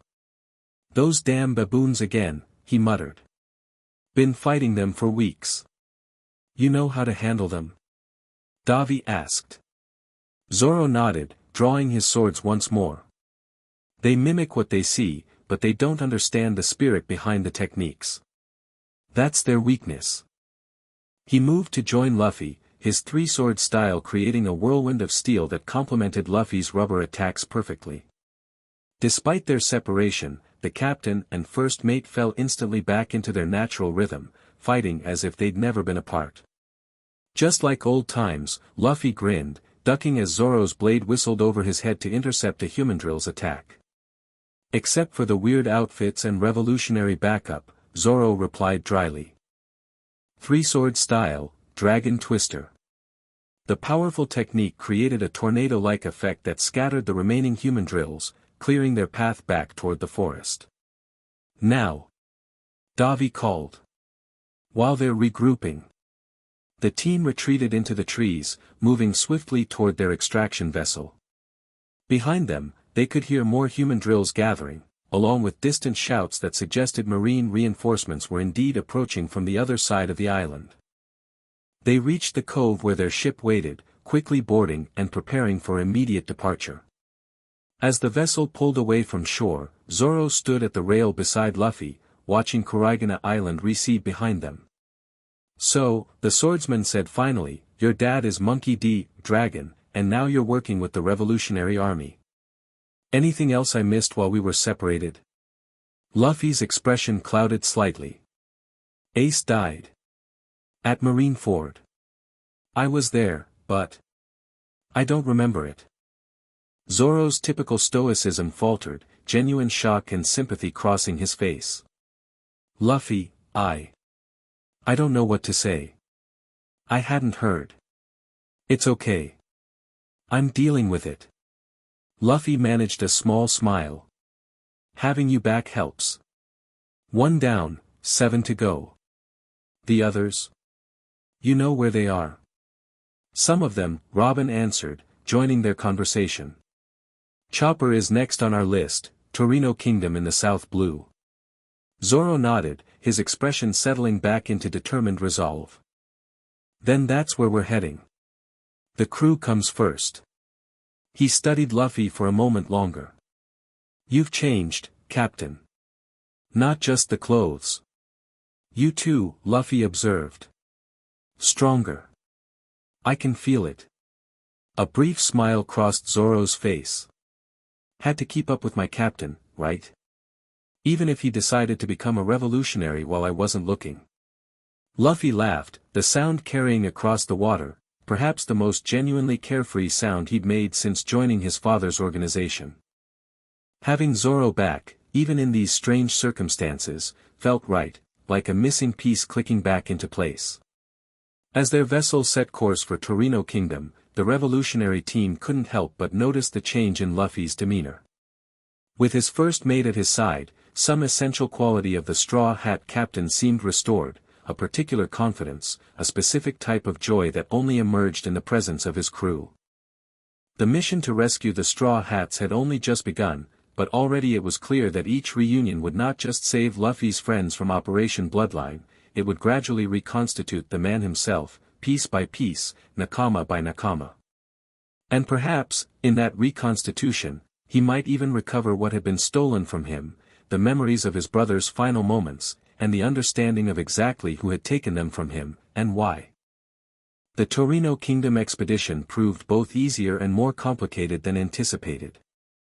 Easier because they arrived before any world government forces, finding Chopper happily engaged in medical research with the unique bird-human civilization that inhabited the island. More complicated because the young reindeer doctor initially refused to leave his research subjects. But I'm learning so much about natural medicine here. Chopper protested, gesturing to the elaborate treetop laboratories he'd helped establish. These discoveries could save countless lives. Your life needs saving first, Zoro pointed out bluntly. The world government is hunting you specifically because you're Luffy's crewmate. Chopper's large eyes grew even wider as he looked between his recovered crewmates. Luffy. Zoro. Robin. I can't believe you're all here. And Luffy, you're with the Revolutionary Army now. That's amazing. Despite his initial reluctance, Chopper's joy at reuniting with his friends eventually outweighed his attachment to his research. After carefully documenting his findings and promising his bird mentors he would return someday, the little doctor joined the growing crew aboard the revolutionary vessel. Their next target was Frankie, reportedly working with the legendary scientist Dr. Vegapunk on Karakuri Island. This mission proved significantly more challenging, as world government forces had already established a perimeter around the island, anticipating the Revolutionary Army's interest. We need a different approach, Davi concluded after their initial reconnaissance revealed the heavy security. Frontal assault would be suicide. Luffy, now more accustomed to revolutionary tactics, actually suggested the solution. What if we don't go to the island at all? What if we make Frankie come to us? His plan, remarkably subtle for the typically direct captain, involved using Vegapunk's own communication systems against the government forces. With Robin's infiltration skills and Chopper's surprisingly effective disguise as a government-issue transportation animal, they managed to smuggle a message directly to Frankie. The cyborg shipwright, always one for dramatic timing, created a spectacular diversion involving experimental rockets and what appeared to be miniature pacifista units, effectively creating a window for his own extraction. Super reunion, he bellowed upon joining them aboard their escape vessel, striking his signature pose despite the bullets still pinging off his metal-reinforced back. The Straw Hats are getting back together, baby. With each successful extraction, the team's confidence grew, as did Luffy's spirits. Having 3 of his crewmates back transformed him, bringing out the playful, energetic captain they all remembered while still maintaining the strategic edge he'd developed with the revolutionaries. The pattern continued across the Grand Line and the Four Blues. On Weatheria, they found Nami revolutionizing weather science while inadvertently charming the elderly scientists who protected her so fiercely that the revolutionary team barely needed to assist in her extraction. You couldn't have come a week earlier, before I finished my climate mapping project, she complained, even as she hugged each recovered crewmate with fierce affection. Her eyes lingered on Luffy's revolutionary attire. Nice makeover, Captain. The serious look works for you. Usopp proved more difficult to locate, having left Greenstone to evade government pursuers weeks before the team arrived. They eventually tracked him to a small archipelago where he'd established himself as the Great Commander Usopp, leading a band of resistance fighters against local government oppression. I was going to rescue all of you, actually, he informed them with only slight exaggeration. Had a whole plan worked out and everything. Brook's extraction became something of a public sensation, occurring mid-concert when world government agents attempted to capture the skeletal musician during his Soul King performance. The revolutionary team, with Luffy at the forefront, turned the attempted arrest into an impromptu rescue that had audience members cheering what they believed was an elaborate staged performance. Yo-ho-ho-ho. Revolution makes my heart pound with excitement, though I have no heart to pound. Skull joke. Brook declared as they escaped, his soul music appropriately providing their getaway soundtrack. Only Sanji remained unaccounted for, his reported location on Momwaro Island yielding nothing but stories of a blonde demon, who had fled the island of drag queens months earlier, destination unknown. We'll find him, Luffy assured his increasingly complete crew as they regrouped at a revolutionary safe house. Sanji can take care of himself better than most of us. Dragon, receiving regular updates on Operation Straw Hat's progress, expressed measured satisfaction with each successful extraction. But his communications also carried warnings of increasing world government response, particularly as Rob Lucci ramped up Operation Bloodline's activities in reaction to the revolutionary successes. The architect is adapting, Dragon informed them during a secure transmission. Surveillance on all revolutionary associates has doubled. CP0 agents have been deployed to likely extraction routes. And there are reports of a new weapon being prepared specifically to counter devil fruit users like Luffy. The news was concerning but not unexpected. The Revolutionary Army and world government had been locked in this dance of move and countermove for years.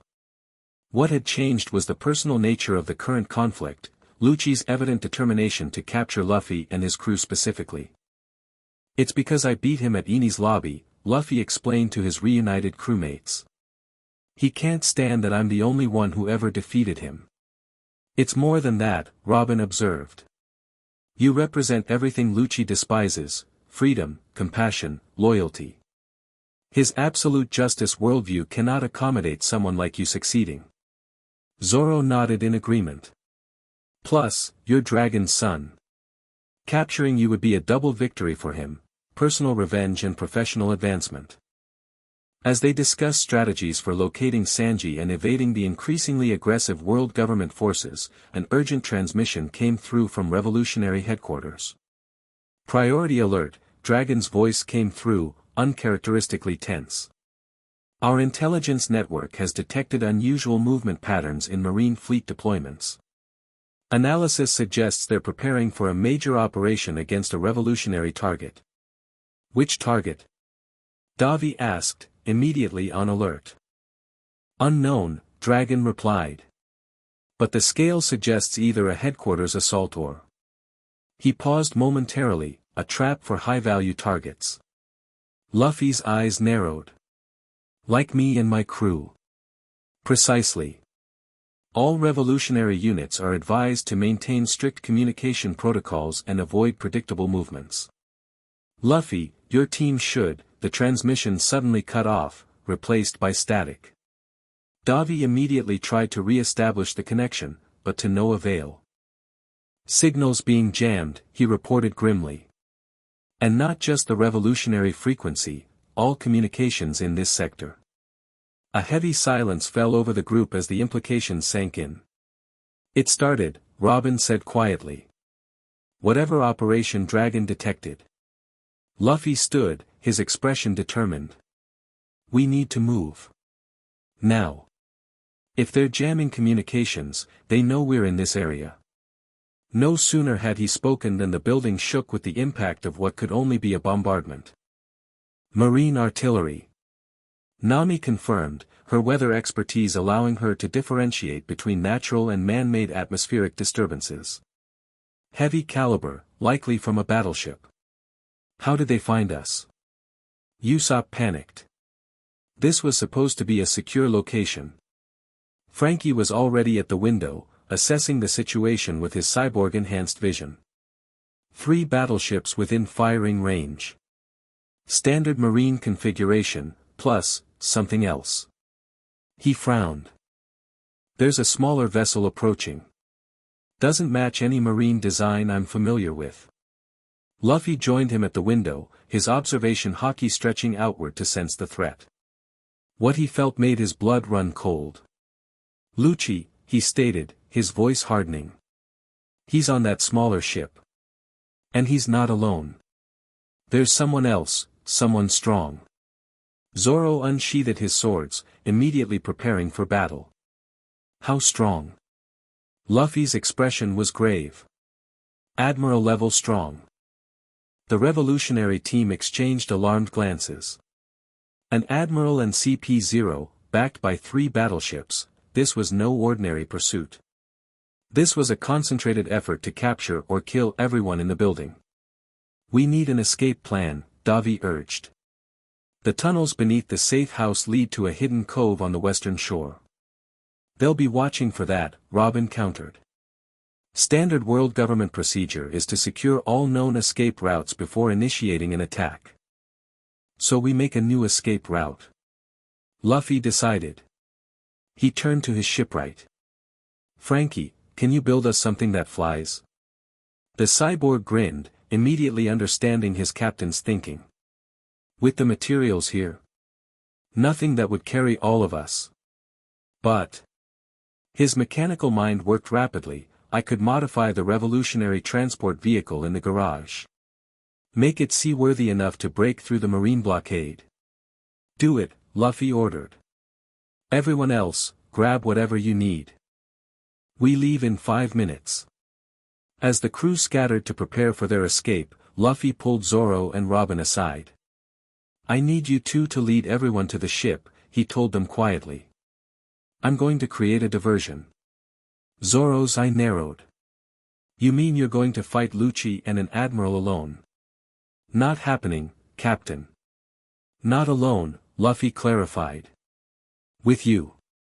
Robin takes the others to safety while we hold off the Marines long enough for them to escape. Robin shook her head. That's too risky, Luffy. Even for you and Zoro together. We don't need to win, Luffy explained, showing the strategic thinking he'd developed during his time with the revolutionaries. We just need to be a big enough threat that they focus on us instead of the others. Once everyone's away, we'll escape too. The first mate and archaeologist exchanged concerned glances, recognizing the determination in their captain's eyes. They knew that expression, the one that said his mind was made up, regardless of the danger. Fine, Zoro conceded. But we stick together. First sign that things are going south, we both retreat. Luffy nodded, though both his crewmates suspected he had no intention of retreating if it meant leaving Zoro behind. Within minutes, Franky had transformed the revolutionary transport into what he proudly dubbed a super escape craft, reinforced with improvised armor and equipped with emergency propulsion systems salvaged from other vehicles in the garage. It ain't pretty, but it'll break through a marine blockade, the cyborg assured them. One-time use only, though. The engine will blow after about 20 minutes of full power. That should be enough, Robin calculated. If we can reach the eastern current, it will carry us beyond their pursuit range. As the crew loaded into Franky's creation, Luffy pulled Nami aside for a moment. Take care of them, he said simply. Get them somewhere safe. The navigator's eyes widened slightly. You're not coming with us, are you? Zoro and I will catch up, Luffy assured her, his grin not quite reaching his eyes.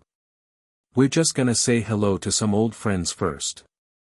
Nami clearly wanted to argue, but another artillery barrage rocked the building, sending plaster raining down from the ceiling. Don't do anything stupid, she finally said, punching his arm lightly. We just got you back.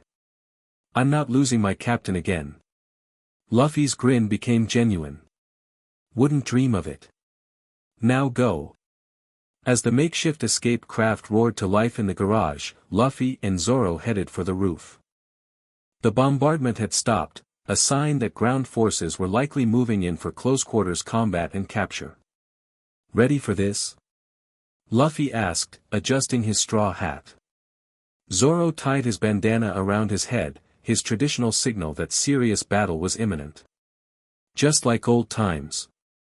You take the pigeon, I'll handle whoever else shows up.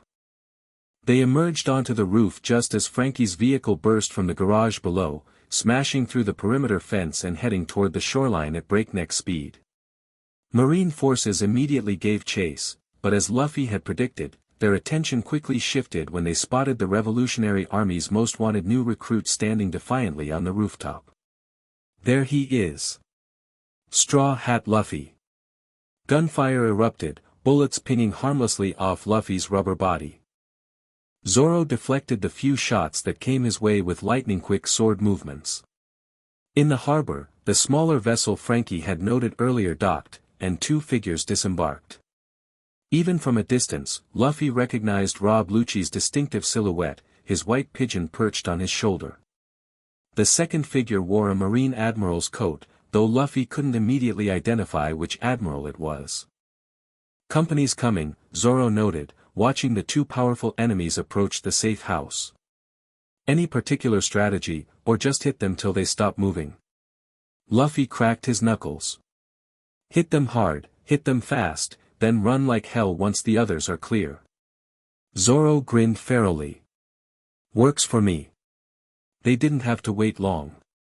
With his leopard-enhanced speed, Lucci reached the building first, leaping directly to the roof in a single bound. He landed gracefully, his cold eyes fixing immediately on Luffy. "Straw Hat," he acknowledged. "This game of chase ends today." "Wasn't much of a chase," Luffy retorted. "More like you failing to catch us over and over." Lucci's expression didn't change, but a dangerous glint appeared in his eyes. "Your crew may have temporarily eluded Operation Bloodline, but they've merely postponed the inevitable. The world government always prevails in the end." "Blah, blah, justice, blah," Luffy mocked. "You sound the same as at Eni's lobby. Didn't work out for you then either." The CP0 agent's composure finally cracked slightly, a frown marring his features. "You've become even more insufferable since joining the revolutionaries. Like father, like son, I suppose, both destined to fail against the immutable power of the world government." "Enough talk," Zoro interrupted, unsheathing his third sword and placing it in his mouth. "You came here for a fight. Let's fight." Lucci's attention shifted briefly to the swordsman. "Roronoa Zoro. Your presence is convenient, 2 priority targets in one location. But you're not my primary objective today." "Too bad," Zoro replied around his sword hilt. "Because I'm making myself your problem." Before Lucci could respond, Zoro attacked with blinding speed. Three-sword style, Purgatory Onigiri. The powerful technique forced Lucci to defend, momentarily diverting his attention from Luffy. It was the opening they needed.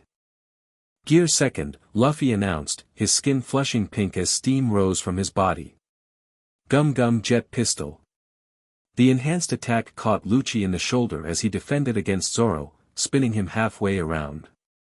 The CP0 agent recovered quickly, transforming into his leopard-human hybrid form. 6 King Gun. The shockwave technique blasted toward both Straw Hats, forcing them to separate to avoid its destructive path. The rooftop battle escalated rapidly, with Luffy and Zoro working in the seamless coordination that came from years of fighting alongside each other. Their styles complemented perfectly, Zoro's precision swordsmanship creating openings for Luffy's powerful rubber attacks, while Luffy's unpredictable movements distracted Lucci from Zoro's lethal blade work. Despite being outnumbered, Lucci held his own, his 6 powers techniques enhanced since their last encounter. His finger pistol now incorporated what appeared to be a rudimentary form of armament hockey, allowing it to threaten even Luffy's rubber body. "You're not the only one who's grown stronger, Straw Hat," Lucci growled after a particularly fierce exchange left all 3 combatants breathing heavily. "The world government doesn't tolerate failure. Those who lose are forced to evolve or perish. Guess they'll have to replace you again after today," Luffy taunted, wiping blood from a small cut on his cheek where Lucci's attack had connected. The battle might have continued indefinitely, with neither side gaining a decisive advantage, had the second figure not finally reached the rooftop. The Marine Admiral ascended with methodical calm, apparently unconcerned by the violent confrontation unfolding before him. "Enough, Lucci," a familiar voice commanded. "You've confirmed they're here. Step aside." Luffy's blood ran cold as he recognized the voice. Not one of the admirals he knew, not Kizaru or Akiji or even Akainu. This was someone who, according to his fragmented memories, shouldn't have been an admiral at all. "Sengoku?" he questioned, genuinely confused. The former fleet admiral, now apparently restored to active duty in an admiral role, stood impassively in his crisp white uniform. Age had not diminished his imposing presence, though new lines marked his face, lines of stress and, perhaps, regret. "Monkey D. Luffy," Sengoku acknowledged. "Our paths cross again, though you may not remember our previous encounter." Something in his phrasing caught Luffy's attention. "What do you mean, may not remember?" A fleeting expression crossed Sengoku's face, something almost like guilt. "It seems my information is correct. The memory modification was successful." Beside Luffy, Zoro tensed. "Memory modification? You did something to Luffy's memories?" Sengoku didn't respond directly, his gaze remaining fixed on Luffy. The world government has determined that the Son of Dragon, leading the remnants of the Straw Hat Pirates within the Revolutionary Army, represents an unacceptable threat. You will be taken into custody today. Like hell, Zoro snarled, swords at the ready. Luffy's mind raced, connecting pieces of a puzzle he hadn't realized existed. It was you, he said slowly. You took my memories of Marineford. Of Ace. A necessity, Sengoku replied, his tone neutral but his eyes betraying complexity beneath. After what happened, after what you witnessed, your particular combination of genetics and determination made you too dangerous to leave intact. Anger flared within Luffy, hot, bright, and clarifying. You had no right. I had every right, Sengoku countered. As protector of world order, I acted to prevent a greater calamity. Your intervention at Marineford nearly collapsed the power balance of our world. Your subsequent breakdown threatened to birth something even more dangerous. What are you talking about? Luffy demanded.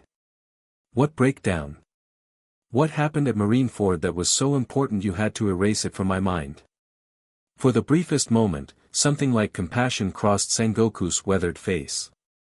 You don't want those memories back, Straw Hat. Trust me in this, if nothing else.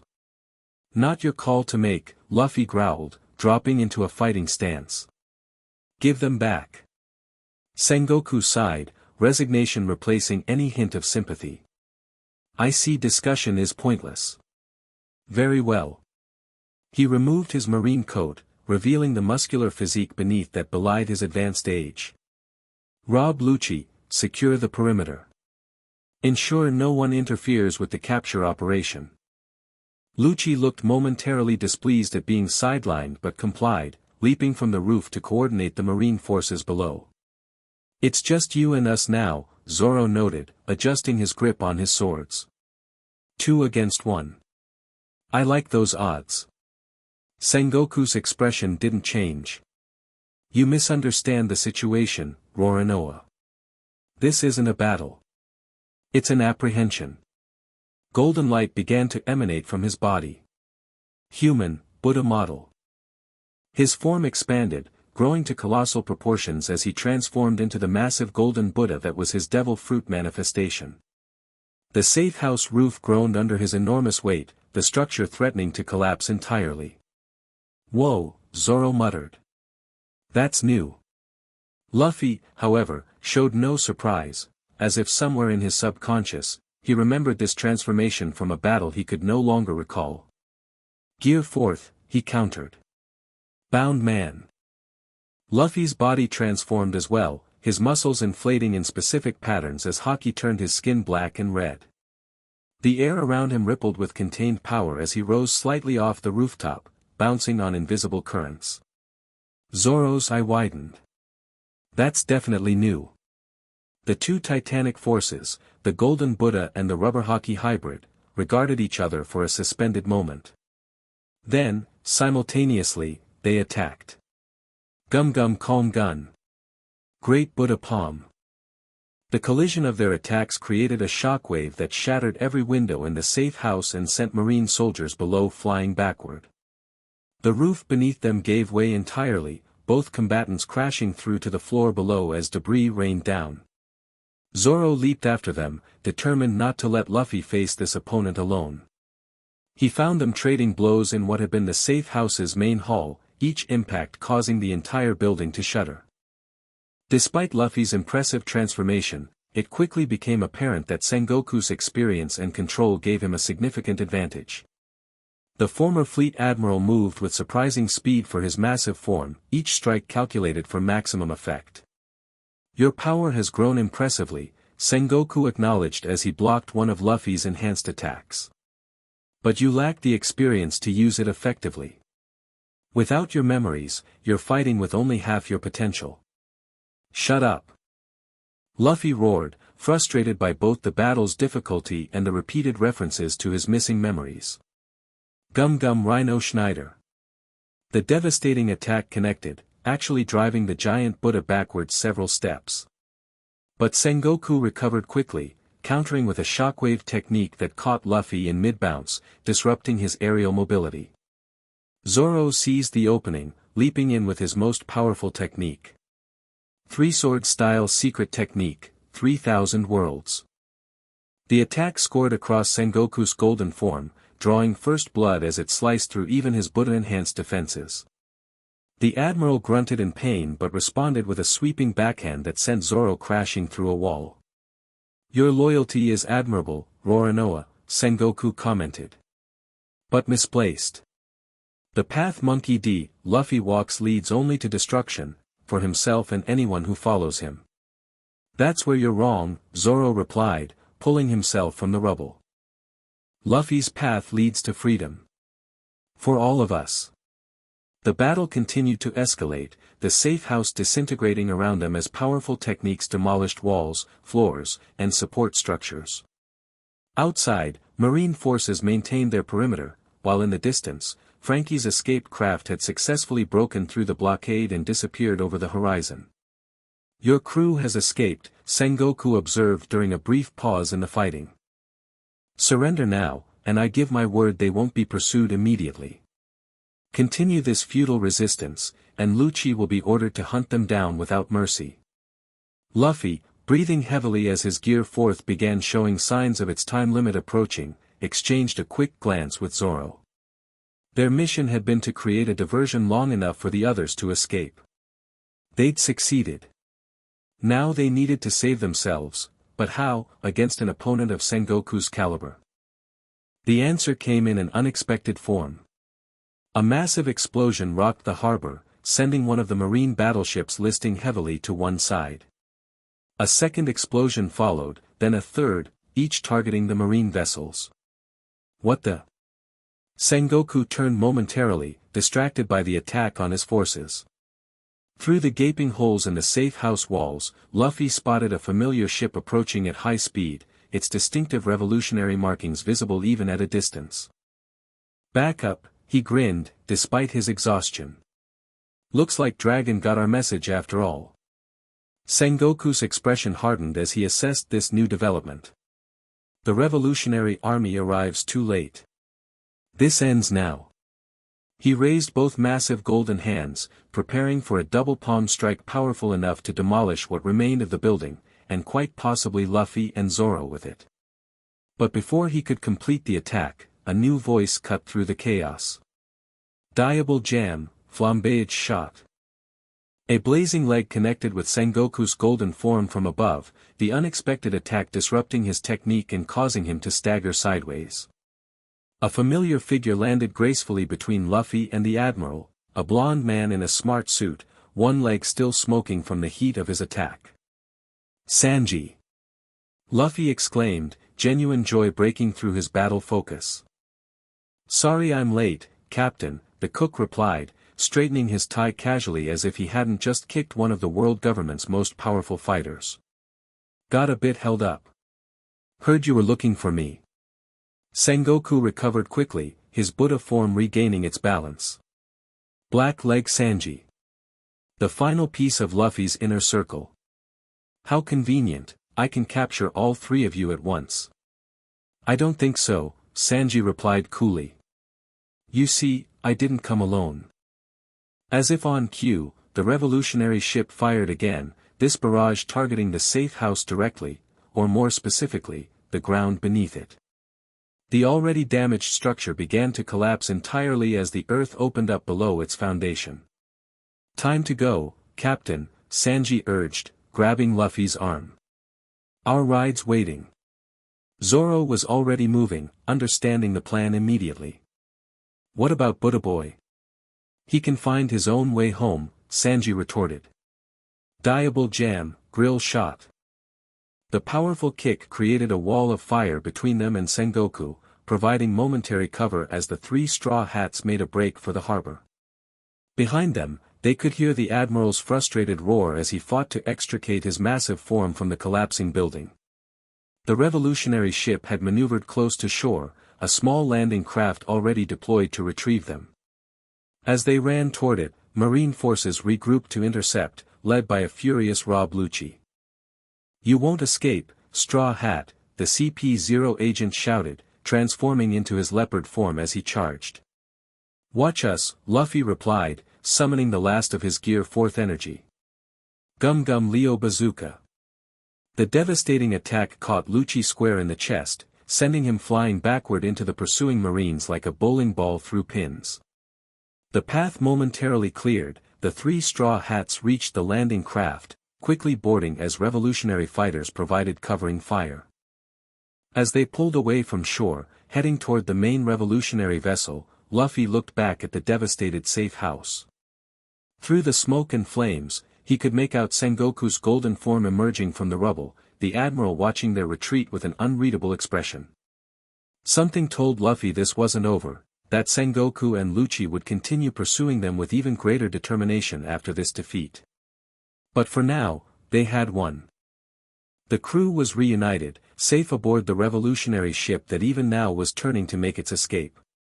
"Good timing," Luffy told Sanji as they climbed aboard the main vessel. "How'd you find us?" "Ran into some revolutionaries in the North Blue," Sanji explained. "They mentioned you were looking for your crew. I've been tracking you ever since, always a step behind. Finally caught up when I heard about the Marine Fleet movement." Aboard the ship, the rest of the crew waited, having been picked up by the revolutionaries after Frankie's escaped craft reached the rendezvous point. Their reunion was joyous despite the circumstances, hugs, tears, and Sanji's inevitable nosebleed upon seeing Nami and Robin again. As the revolutionary ship accelerated away from the island, outpacing the damaged marine vessels, Luffy stood at the stern, watching their pursuers fade into the distance. Zoro joined him, the swordsman's expression thoughtful. "What Sengoku said about your memories," Zoro began carefully. "You think it's true? That the Marines deliberately took them?" Luffy nodded slowly. "It explains a lot. The specific gap, the weird feeling that something important is missing." His fists clenched at his sides.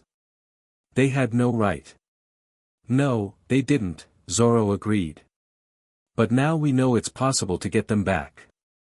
Luffy looked at his first mate. "How?"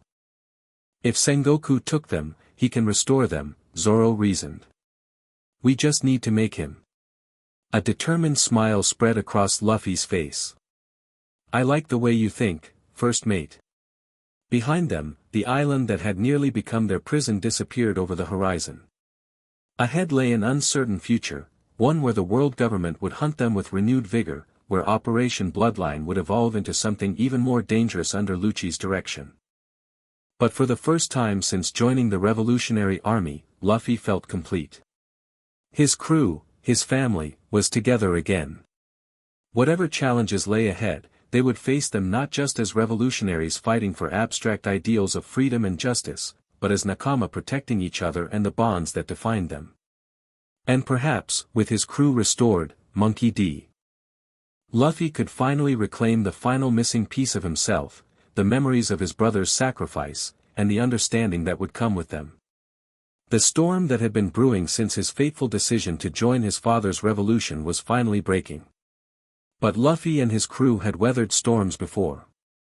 They would weather this one too, together. And when it cleared, the world would never be the same. The end. Thank you for watching this video.